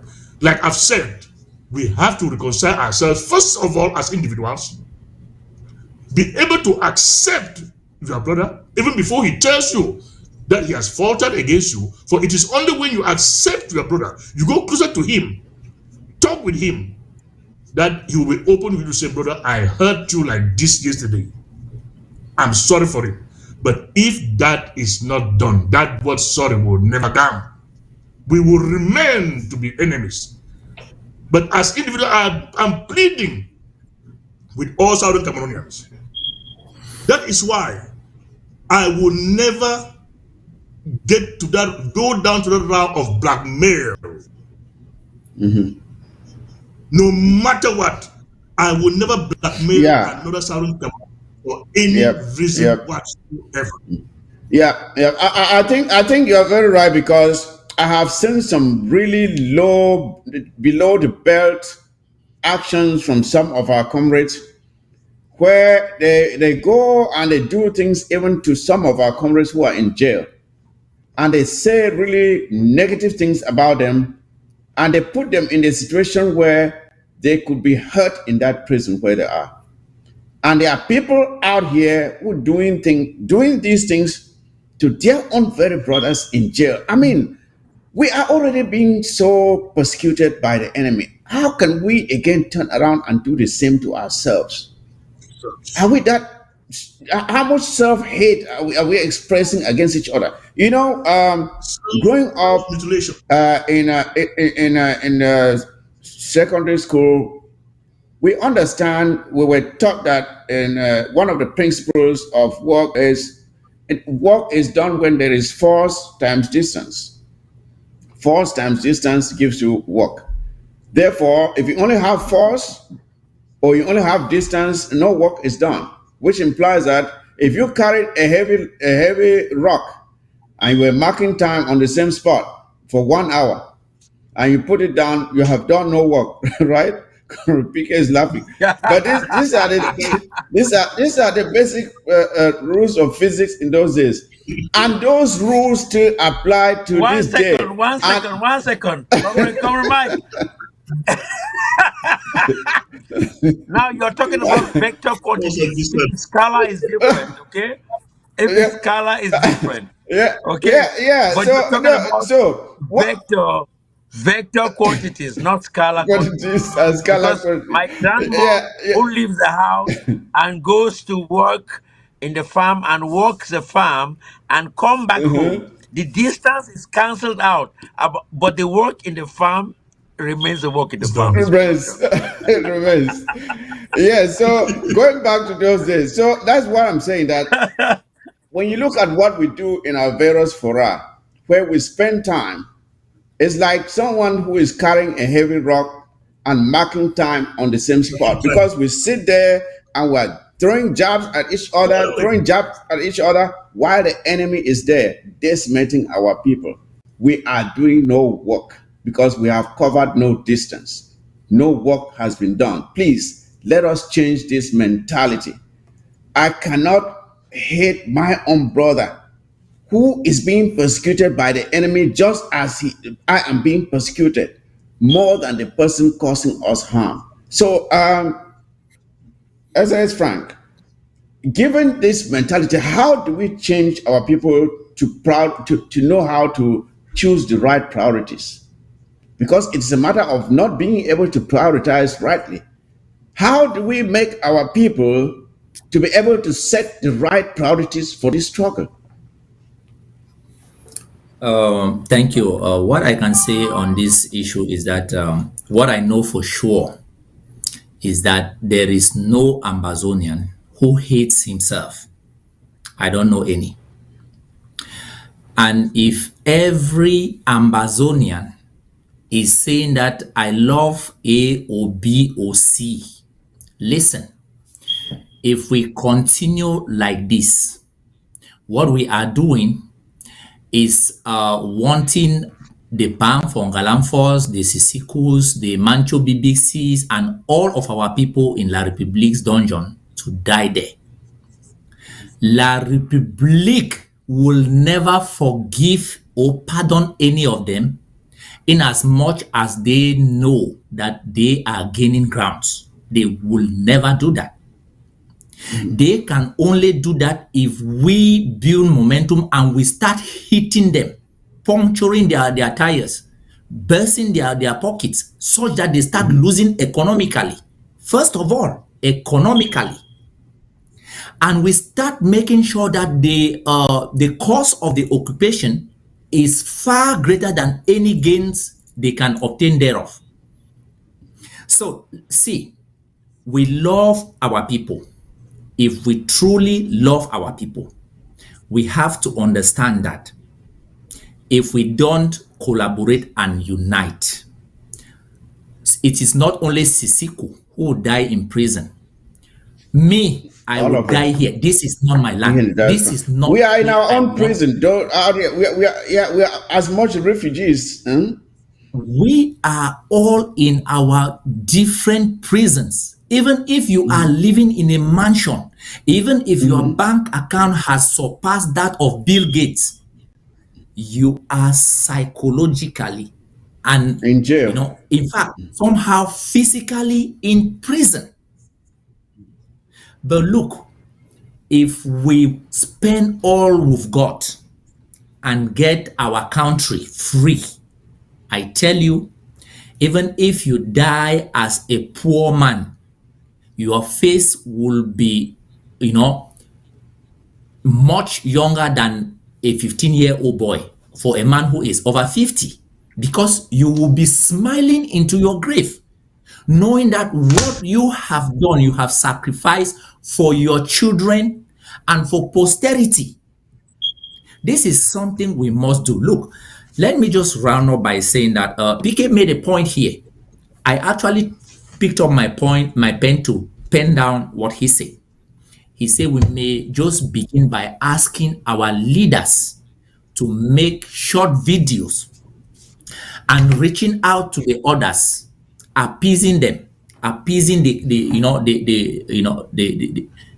climate, so that can enable or enhance this collaboration. Somebody needs to humble himself that much to be able to start it. Don't say, oh no, this one did this to me. They should be the one to start. You who thinks that you are righteous. The Bible says that when a brother sins, those of you that are righteous, you should correct him. You should humble yourself and correct him in your humility so that he can repent, see his wrongs, and come back to the right track. Because the curse will be I don't on know what you. happened. Okay. The curse All will right. be on all of us. Should we fail in this struggle, all these over 45,000 Amazonians that have been slain, their blood will be crying out, and I don't think that they will be happy with us. All right. Thank So you. Thank you. we have tried Thank. in certain instances to do this. What I have personally observed is that leaders come with their own, package formulae of reconciliation. Please, it should not be reconciliation with preconditions. Just come there with the mind to free your people. Say that, yes, So, I will be. Look, you call me SOS. I thank you and I thank God for that. Should it be that some other person should take my place for us to be free, I will so be it. gladly align myself behind that person. I am working today with Comrade Chris and the others. Should he kick me out of his government, you will not see me go and start trying to do something that will destroy the efforts that him and the people working in his group or his organization for Ambazonia are doing. I will simply line up behind, or should need be, I just stay and chill for a little bit and then I come back. I think this thing is simple. We just have to do it. There should be a come together. We should not just say that they should do this. I think on this platform, we should also be trying to propose that, okay, within this time and this time frame, let us each go back to our various leaders and ask them that this is what we think that will help us. We don't want our people to Okay. die in jail. All right. Like Thank you. we Thank you will there. be poisoning them bit by bit, little by little. Thank you. And Thank by you, the time SS we want Frank. to Let, let let them me out, some of them will be, yeah, let me read some of the comments that are coming in from our viewers, and I've seen quite a few here. Uh, okay, there is also a way to express the truth. Someone is talking to you, Sama. We have got to stop insulting and accusing individuals with allegations. Again, we lack a sense of maturity in dealing with the things of the revolution. That's another comment there. Responsibility, maturity, humility, very important. Humility, and and let me say this: as much as we on this panel are expressing these views, I would like for us to take on that responsibility to be the first to go out there and exemplify the things that we are talking about.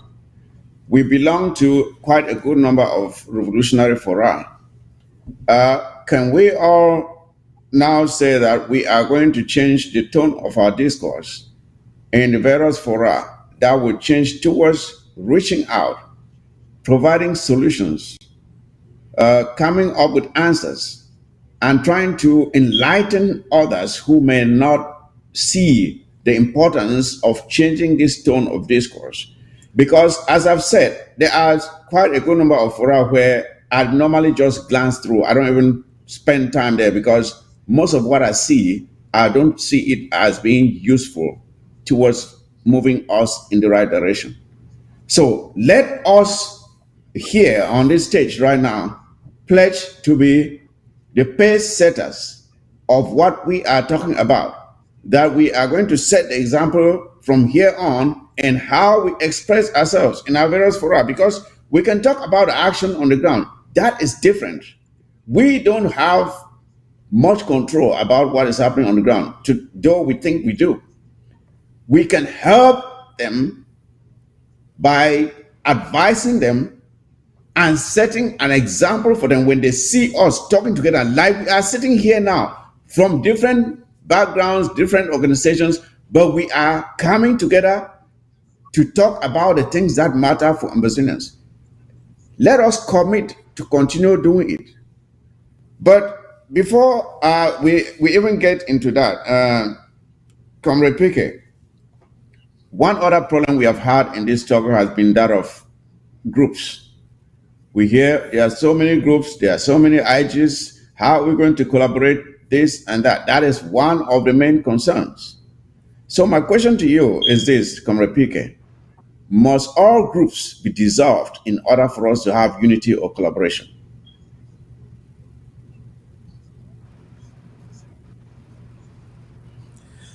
Comrade Mike, I'll be very, very frank with you. I'm not really the school of thought that groups should be dissolved. I'll tell you something. This struggle still continues because of the diversity, because of the variance of groups that we have. What matters is, are we focused on the goal? What matters is we don't have to be antagonistic to the other. That's what Okay. matters. The problem is we forgot about the goal and then we became antagonistic to the others and letting the enemy come into us. Or I because think you the feel groups that are okay. I mean, the groups yeah. are okay. The problem with the groups is they have to look at the big picture, that this is what we want. And they have to complement each other. As I'm saying, Brother Frank is right here. That's my brother. We come from the same, we are like 15 kilometers apart. Okay? I will fight with him, insult him, he will insult me. But there comes a time when somebody comes to hurt him, I will stop that person because that is not the issue. It's very important. We have to have the goal, the big picture, and then we can be chuckling around in our little cells and everything. You see what I'm saying? So Okay. I'm not actually that kind of person. Oh, all groups have to be dissolved. I believe the groups can, if as long as they are responsible, they have their representatives, they can send to a kind of a council there. We can sit down and look at things, because the danger is if we have only one group in this revolution and that group fails, then we might fail all of us. So we need That is one that that variance. is very true. Very We need true. the variance that has one goal. That's the most important.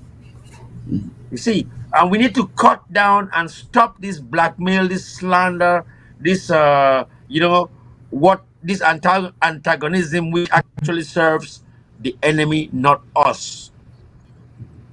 That's it. That's the basic thing. Because when you talk to people, Okay. oh, dissolve the groups, you start to, I mean, you get into more problems. Dissolve the group for what then? You get something bigger and people start with their bad manners, and then you start to regret, oh, why did we dissolve our groups? They're going to go back and create those groups. We have to maintain the groups, accept the groups, but the most important thing about the groups is we have to be able to quantify the groups. What do they bring on the table?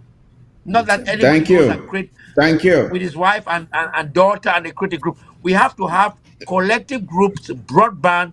I mean, across the board, that are for the focus of Amazonia. That's the most important thing. So we should be able. I mean, sometimes I mean, as I said earlier to you guys, there's nobody who's been critical to Comrade Chris like than myself. I met him in Berlin. I said, Comrade Chris, it's me, Pascal. I criticize you always. You remember? He said, oh, yes, it's true. Let's have a hug. We hugged each other, we talked and laughed. It's very important. You see, what I'm just trying to say is we have to be able to guide them to the goal and stop the others who are creating like conspiracy theory. For example, I had an argument today in the Sunkami forum with somebody who was talking about what do you call it? I forgot. He calls the group led by Sako as the leadership IG, and Comrade Chris's group as I forgot what the name he gave. I always forget, like the coup plotters. I say, you Coup stop this plotters. nonsense, okay? You stop this nonsense. There's nobody who has been critical of Comrade Chris like me and Capo Daniel. But I still say Comrade Chris, at least I can understand him, not Capo Daniel, because he's a liar up front. I'll say that in public.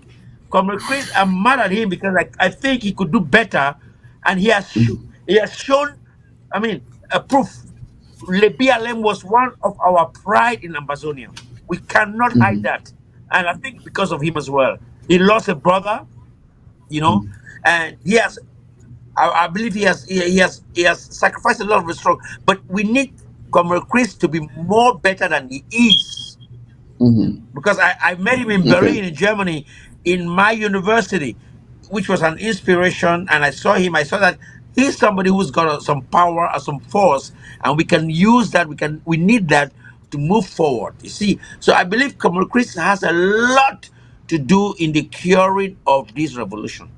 A lot, because I told this guy Okay. today, it's still Comrade Chris who was the engine of the Sako establishment. Okay, so don't talk bad about Comrade Chris today because he's not with you people. I don't buy that. I'll Okay. criticize All Comrade right. Thank Chris, you. but I'll give him his positive points where he needs it, and I won't allow anybody to just say, "Oh, he was like this or like that," like the guy was saying today. I said, "No, Because of Comrade Chris, he was the engine of the IG that Sako led. So don't come and say that, oh, he's an LRC agent. I don't buy those things. I've never labeled somebody in this revolution as an LRC agent. I don't. I don't All right. see this weakness. I stay put and Thank listen you, what there, you say. Comrade PK. Thank you. The discussion is still going on because this is our main topic. We're not yet done with it. Now, I think I buy something you have said there, which is that the fact that we have multiple groups has it has its negatives, but it also has some advantages that people are not able to see now. Because we know a lot of people in Cameroon very well how they are good at bribery, they are good at corruption. The fact that we have multiple groups has made it difficult for them to single out any individual to be bought over. Because even if you buy one, the other one is still going. You buy this one, the other one is still going. So it makes it very difficult for a lot of people now to corrupt us into giving up. So that is one advantage. I'm not saying it ought to be so, but that is the case. Now, given this question that I asked about should groups be dissolved, I would like to ask Sama Thomas, is this even an attainable objective? Is it possible to dissolve all groups, given that we don't have the institutions, we have no structures that can enforce such a thing? Is it even an attainable objective? If this is not an attainable objective, why should we even waste our time talking about it or pursuing it? Is it an attainable objective to say that all groups must be dissolved? Obisama Thomas. Well, it cannot work. The lawyer syndicate that was a prelude to what we now have today, and the teacher syndicate was never dissolved. A private syndicate in the southern Cameroons was never dissolved, like the Bayam Salams syndicate was never resolved, but they all came together to form what was the consortium.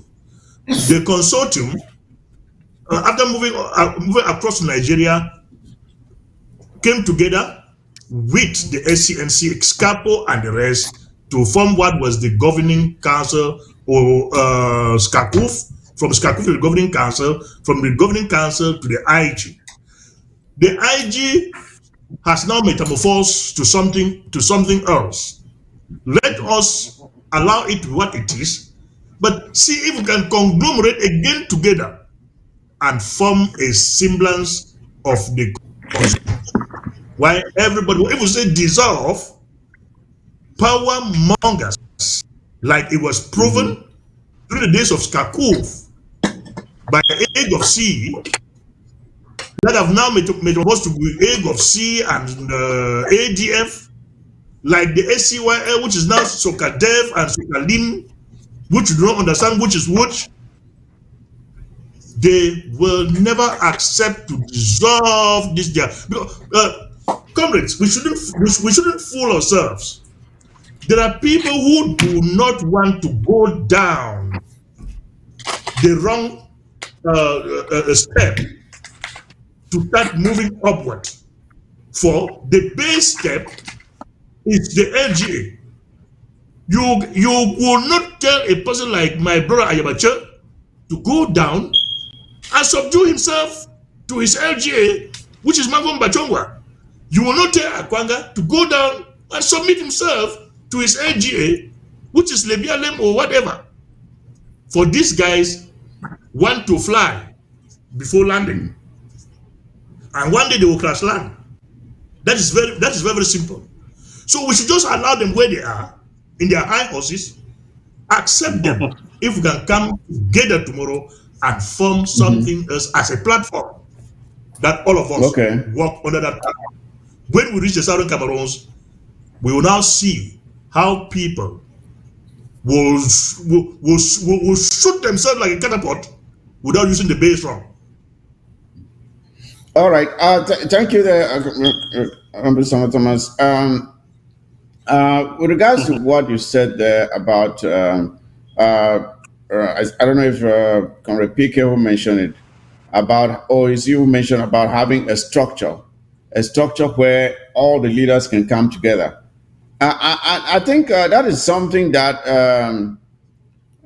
Comrade Chris has already proposed. I don't know if Comrade PK is aware. He proposed the establishment of a structure with a kind of a rotatory leadership of maybe 6 months to avoid this situation where people come in and then they want to sit tight. And we make it, and they make it automatic so that they make some kind of a roster so that at the end of each term, you know that it's the next person who is coming on, or what other ever formula they want to use to avoid this situation of, say, elections, which tends not to be very, very productive in a revolution. And to say we come together, you still maintain whatever structures you have, you keep it there, but this will only be a collaborative structure where we meet there and we collaborate in terms of diplomacy, in terms of defense, and whatever else we want to collaborate on. And then we still keep our own whatever structures you come from. You still maintain it so that people don't feel like they are taking something that belongs to them. So, SS Frank, you are aware of this proposal. Uh, what do you think of it? Is there anything we can add to it or subtract to it? Is this something that the leaders of the struggle can take a look at, maybe modify to suit their needs, and then put in front of the Amazonian people as something that could help with this unity and collaboration? Can you hear me? Yeah, I can hear you. Okay. I will not say that this is something leaders have to think about.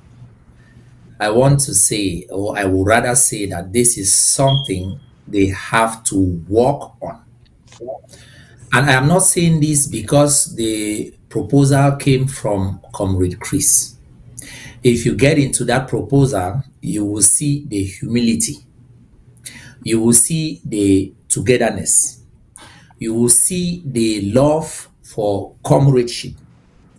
You will see the love for motherland. In that same proposal, it has been suggested that all the leaders of the recognized organizations, whether they have their feet on the ground or not. Some are only advocating in the diaspora. Some are in the diaspora and they have farmers on the ground. They should come together on the table once they are identified as pro-Ambazonian, those that are standing for the total and unconditional independence of Ambazonia. Bring them together. They should come sit on that table as equals. The proposer even went ahead. He said they should even put away, they can even decide to remove the title of president, which is something that is creating a lot of problems unnecessarily. Everybody wants to be Yep. president. When you become president and you are no longer president, you want to, do what Donald Trump was doing here. It didn't work for the Americans. Why should it be working in Amazonia? We cannot. If they come together, it has been proposed that they will make it be a council, and amongst themselves, they elect one amongst them to be their spokesperson or their chairman or whatever name they want to give to that person. And they come down, sit together on the table and take decisions. They take decisions, as a block. And when the leader or the spokesperson or the chairman is going out to speak, he's going out to speak on behalf of all of them. This doesn't necessarily mean that they will have to agree 100% on issues. On issues that they have differences of opinion, they will go by a vote. And where the majority goes, my brother, we are trying to establish a democracy. It must not be what I want. If the majority says let's go right, and I am saying that no, the better way is to go left, we just have to go right. If we fail, we will fail together. And then I will tell them, I say, you see, I told you that the right way was for us to go left, and we can now turn around and go left. So this is something, every true Amazonian who wants to see Amazonia free, every true Amazonians who wants to see our people in jails free, every Amazonian who wants to see the burning, the looting, the raping, and the intimidation, all these things, the killings to stop, we have to buy into this idea. Take, for instance, there is the referendum option that is on the table, and you see leaders are coming out to to talk against it. I guess it's just because the idea, according to them, is coming from some other groups or organizations they disagree with. Come on, man. What do you have that you can present to the people of Amazonia in replacement to that referendum option now? This is an easy way for La Republique to get out of this war without bearing, the shame in a disgraceful manner. This is an easy way Okay. for the international community to accept and know that this is the choice of the people. They have voted to remain as one Cameroon, or they have voted to have their own country. We have to be able to accept this thing, push for it, and if some people want to stay behind, we let them be. Maybe after they will see how the thing is moving forward, they will come back and the doors are open. Of course, So of thank course. you. It just takes the majority to go with the idea or with an option. But Comrade Pique, I think we have expressed some very good opinions here, good views, and good intentions. But like like you very well know, we can express all these good intentions here, but someone needs to take the initiative. Someone needs to take that responsibility to say, "I will champion this idea." But again, like we're saying here, once one person is championing the idea, the others will say, "Oh, if it's that person, then I'm not joining it." So the question is, who is that neutral person without that does not have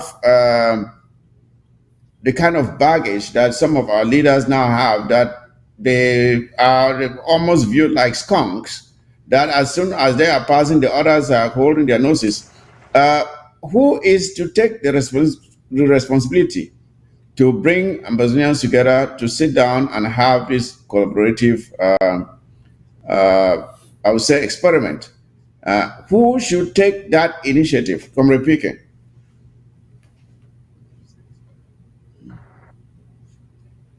I don't know if Comrade PK is still there. I would think so. Oh, not yet. He's probably Brother, moved I away. think all of us who maybe are not leaders, yeah, I'm there. I'm there. Can you hear me? Oh, okay. All right. All right. Go on. Go on. Check your Can you video, hear check me? your image on Can the you hear camera. me? From the PK. Yeah, we can hear you, but we just cannot see you.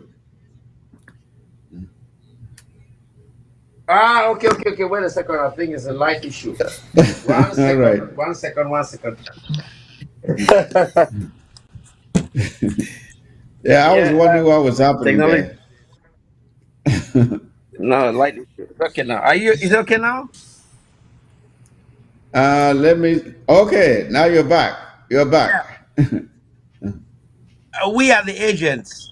We are the agents. Since the leaders are our problem, you and I, and Comrade Frank and Comrade Sama and the rest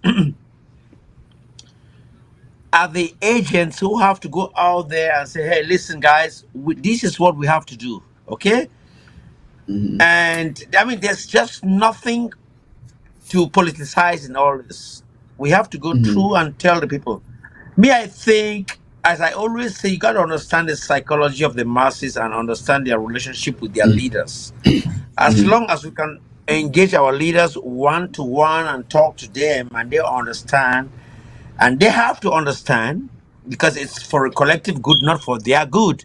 It's for a collective good. If they are for the collective good, they have to understand our plea to them that this is what we have taught and this is what we're going to do, and we're going to be walking on that direction. They have to accept us, and we can go out there like ambassadors and start to convince those who believe in us of the big picture. It's very simple. It's very simple. As I said again, I don't think if there's one person in this struggle who was like been arrowing on all the leaders, I've been one of those people. Comrade Chris, I've never spared him. Saku, never. Ayaba, even worse. Everyone knows this. Sisiko, not actually, because I try to understand that he's in jail, so I keep him out. But I pin those that are in his establishment, who are outside, who are dormant and passive and don't do anything. I always hit at them as well. So it's all a collective responsibility for us to go out there as ambassadors and convince the others that, listen to me, guys. We have spent too much time dangling around the market square. We got to move in one direction now. So you got a responsibility to talk to those here you know best around you, who believe in you, who can count on you. Talk to them, convince them that we have to go this direction. It's all a collective action. It's not just one person who has to do it. Because the problem with the leaders is they have also a shortcoming. If the leader goes out, think is doing that for his political capital. You see?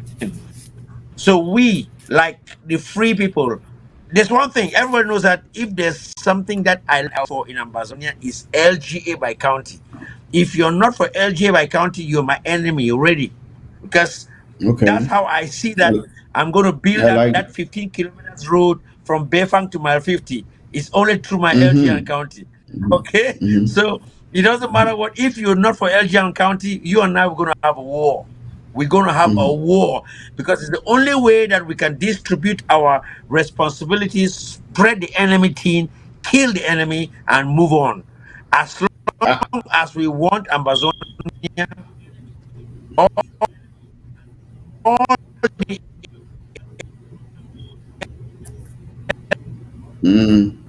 I think Comrade PK's network is beginning to act up again. LGAs and the counties are going to work together.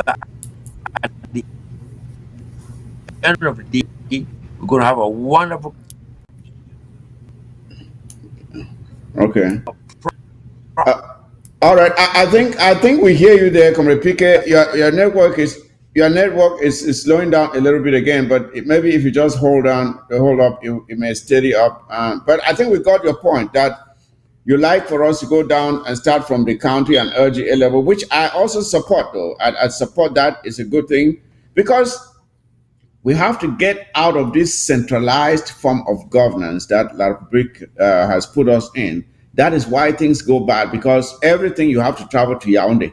Every little thing that you need, you have to travel to Yaoundé to get it. So this idea of an LGA release, it starts that decentralization, bringing the government to the people. When Ambazonia is free, we don't have to invent the wheel again anymore. We just have to go on and practice what we've been doing so far.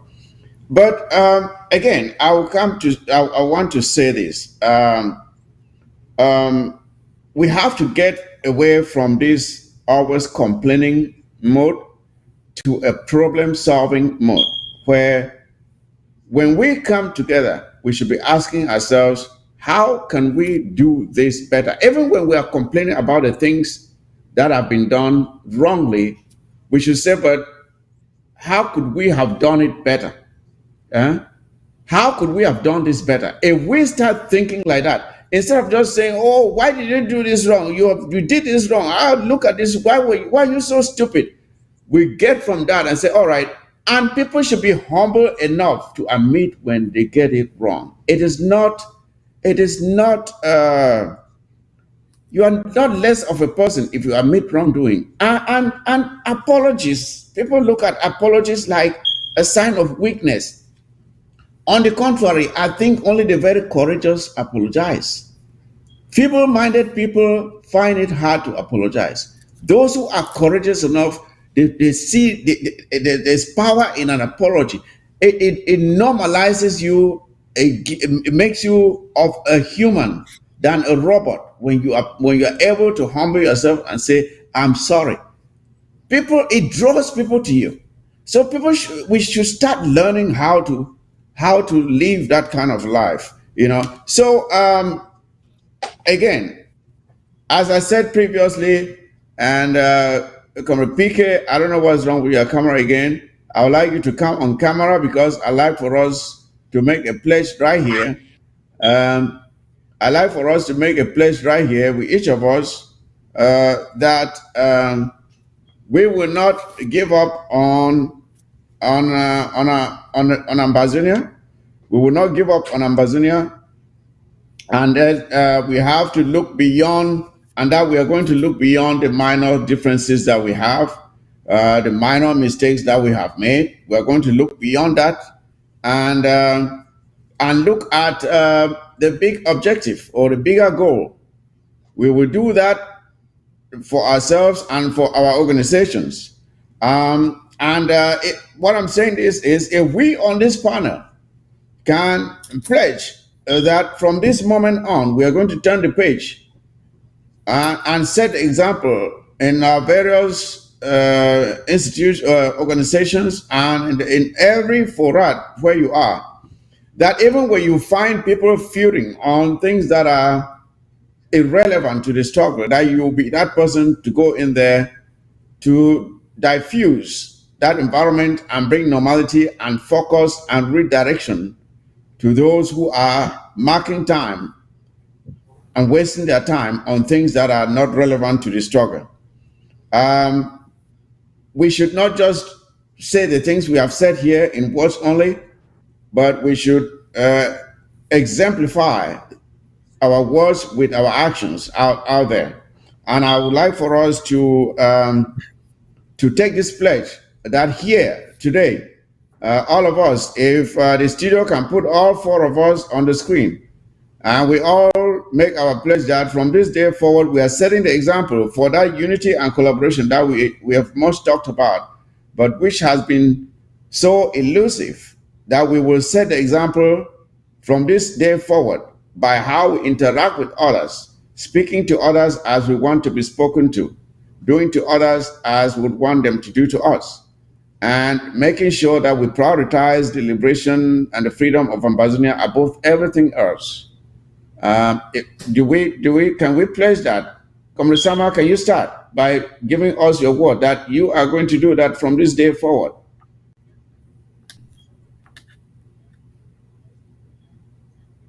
Your audio. Your audio. Yeah, sorry. Okay. I've already been doing that for quite a very long time by not responding to a lot of things that are going on, because I know if I go to respond to things, I'll be doing more harm than good. So I just overlook some of those things and say, okay, let them just pass and go. The reason being that I'm really struggling with myself to see what can I do to make everybody come together. And to make everybody come together, you should mind your words and the way you react to others. If you react according to what they say, then you'll be damaging more than repairing what has already been damaged. Okay. That's why I don't make more. I don't make a lot of audios again. But I've been telling people that if there is any position that Southern Cameroonians think that Sama Thomas is holding, that you can better hold that position.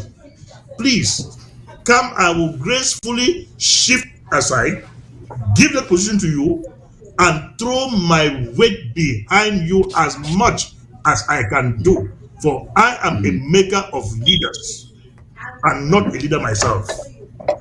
Once I make you a Thank leader, you. I make sure I give you all the support you deserve to lead.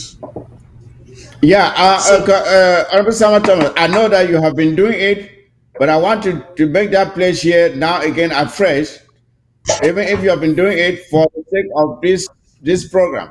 Let Ambassadors hear you say it. And When I'm done, then I'll also talk to our viewers and our listeners and those who will be watching the show later. So let us do it here first. Do it again on camera. Let people hear you say it.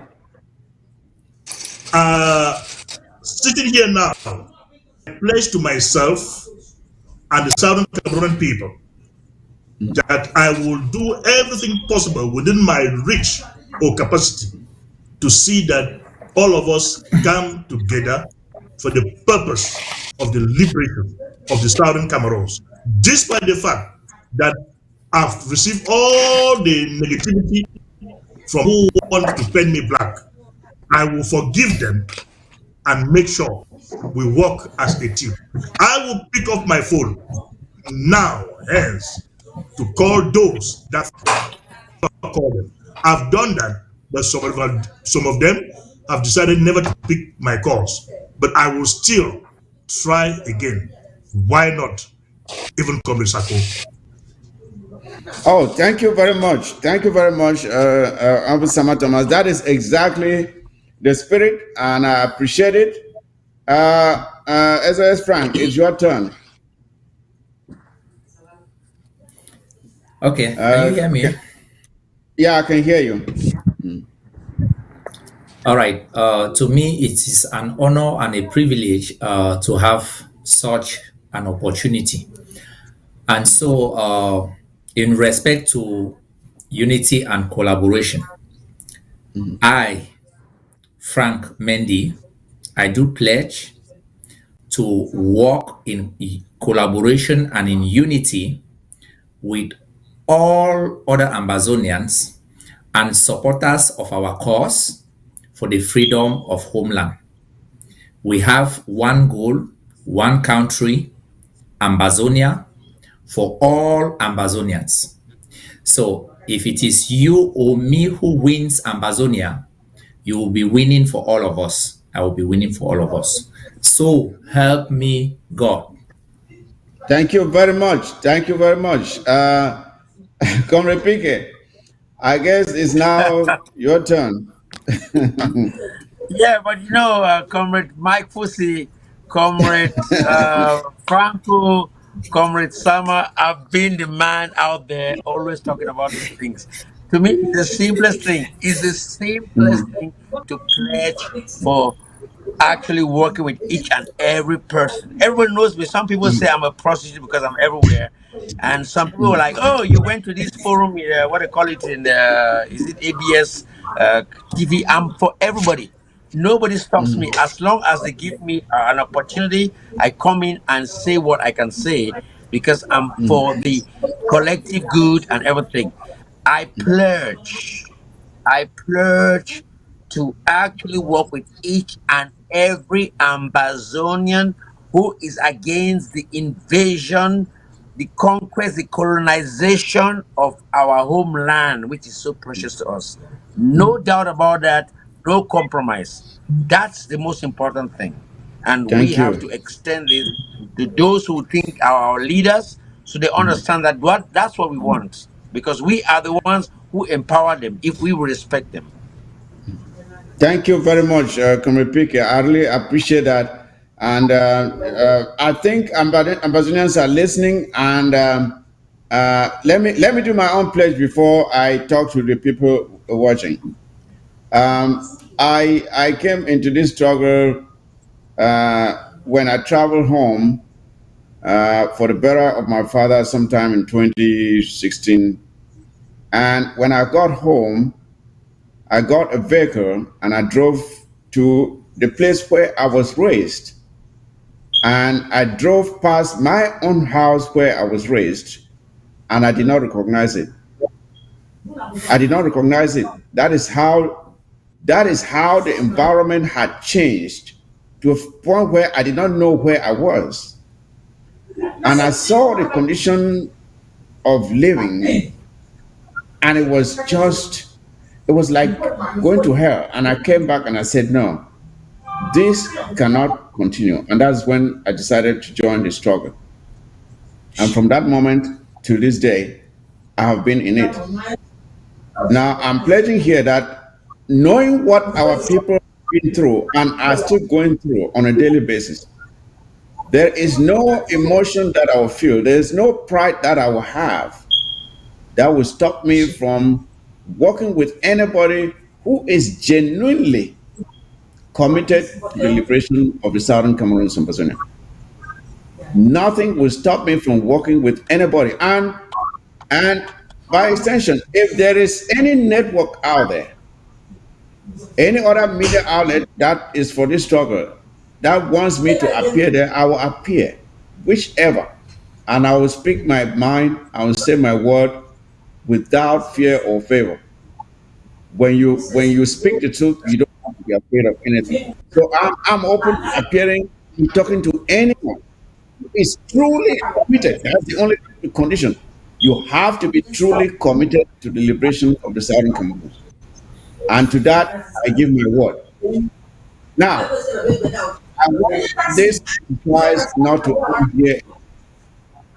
I would like for this exercise not to end here alone, but to every person who is watching us here now, all the viewers out there, those in ground zero, those on Facebook, those watching on YouTube or by Roku, I want to call on you to make this same pledge, like we have made here. Make this same pledge that from this day forward, a new dawn has come over the struggle for the liberation of the Southern Cameroons, that how we talk to each other will change, that we will now know who our real enemies are, that we Ambazonians are not each other's enemy.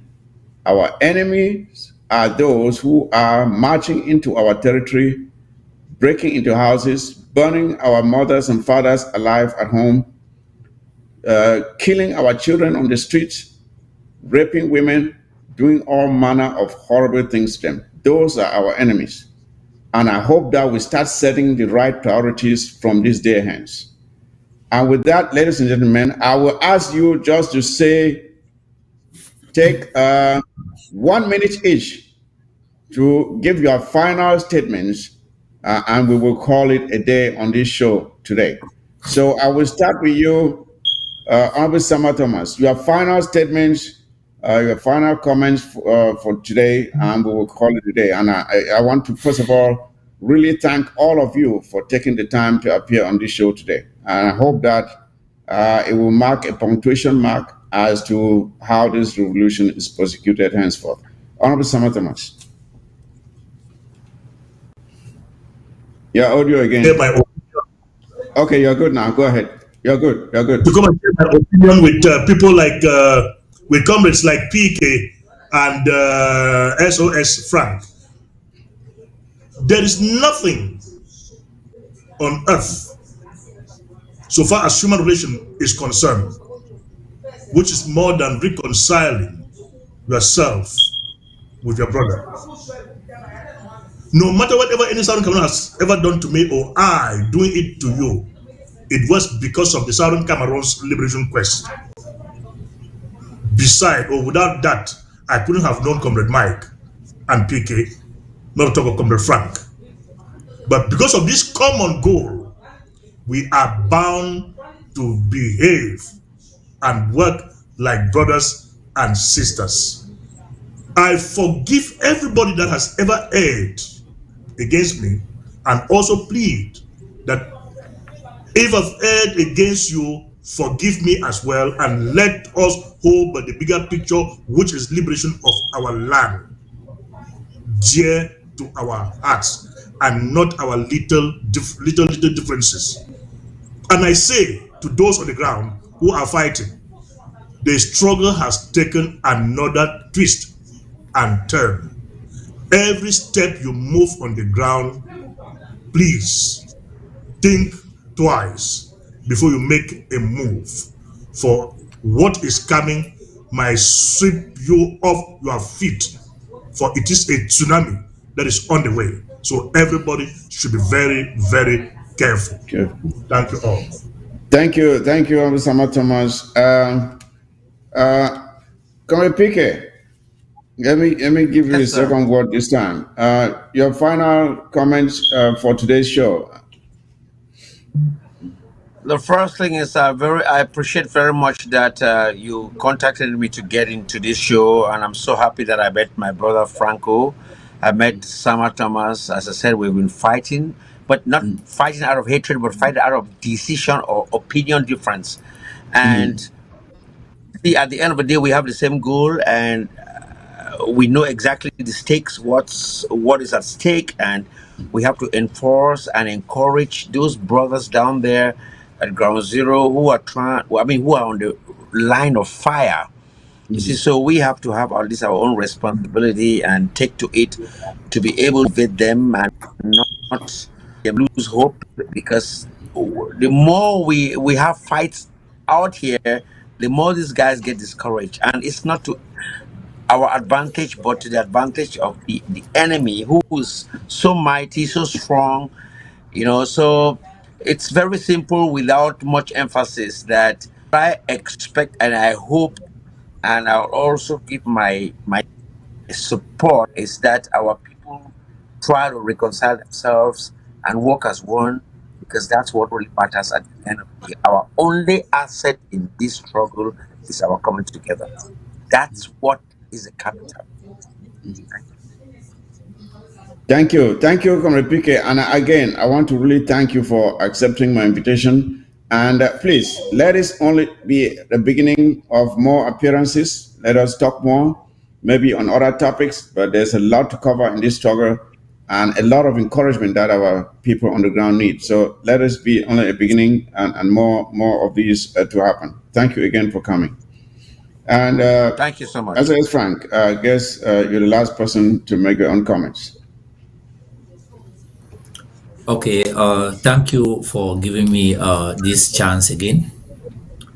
I want to say that I am very, very thankful to all our tele viewers who are watching us now and those that will come to watch this show. I thank you for all that you're doing. I want to thank our heroes and our heroines on ground zero for their courage and for the sacrifices. I want to tell all of you, listen very carefully. We have been 7 years in the bushes and 7 years in the bushes seeing our people, our civilians being slaughtered like chicken. We cannot continue accepting that. Now is time to match fire for fire. Anytime La République du Cameroon comes in and kills one Amazonian civilian, Amazonian restoration fighters, Amazonian freedom fighters, irrespective of what group you are member of, go after their own. You have seen the effect of that since they came and mistakenly killed their own people in Bamenda, thinking that they were killing Amazonians. You have seen that the killing of civilians has cooled down a little bit. Now they have taught us the lesson. We have been good students. We have to apply the knowledge. One Amazonian down, two La Republican should go down. That is how the game will be changed. Don't listen to anybody coming to tell you that this all colonial offices, colonial officials down. Get them down. And this has nothing to do with just the restoration forces. You who is living in the quarters, you see these people, they come in and they kill your brothers, your neighbors, they kill your parents. You have them right there with you. As they don't like us, we don't have no reason to we will give to them what they are giving to us. You cannot plant corn and harvest granules. Let us give it back to them. Press down, shaken together, let it overflow. Let their cup overflow. So, Chairman Mike, I want to just conclude by saying thank you for allowing me to come on to your show today. I want to thank Comrade PK. I want to thank Honorable Sama Thomas. Comrade PK, thank you for coming. Yes, we must put our hands together and fight and free our nation. I want to encourage every Ambazonian, let us stop calling, our fellow comrades names. If you must say something, let what comes out of your mouth be true or at least sincere. That is the only way we can heal the wounds we are already suffering from. So God bless you. God bless Ambazonia. Thank you. Thank you, it was Frank, and thank you again for coming on. I know it was kind of a late notice. We were anticipating Karan Jiban to show up, but he sent a late message that he was caught up. He was coming back from a flight and from a trip, and his flight was delayed, so he could not make it. Or he will surely come on board next time. So again, thank you all for coming, fellow Ambazonians. Here we are at the end of this episode, which I hope was helpful to enlighten you on a lot of things in this struggle, beginning with the situation on the ground, poor infrastructure, and coming up to this situation of unity and collaboration, which we have been trying to have for quite some time, but without success. And I hope that we've kind of made a punctuation mark as there's something in math called an inflection point. An inflection point where a graph changes from negative to positive or from positive to negative. It's called an inflection point.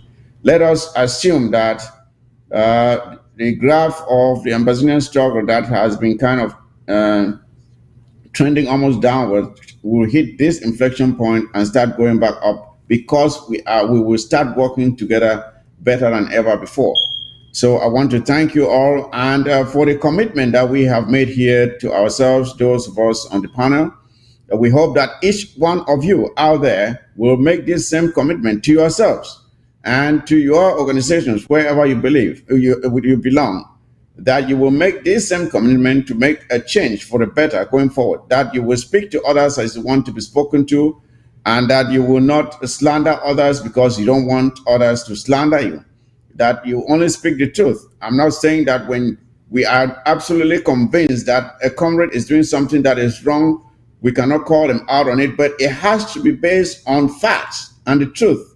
It should not be concocted just because we want to make someone look bad. That is what we don't encourage. So I thank you all for tuning in to ABS TV and to the War Zone today. And ladies and gentlemen, as I would like to say always, take very good care of yourselves. And as you do that, you take care of each other, because we are each other's keeper. We are each other's keeper. We have to protect ourselves against those that have come into our territory and are destroying us and destroying everything that we have. And with that, ladies and gentlemen, it's good night, and the War Zone is out.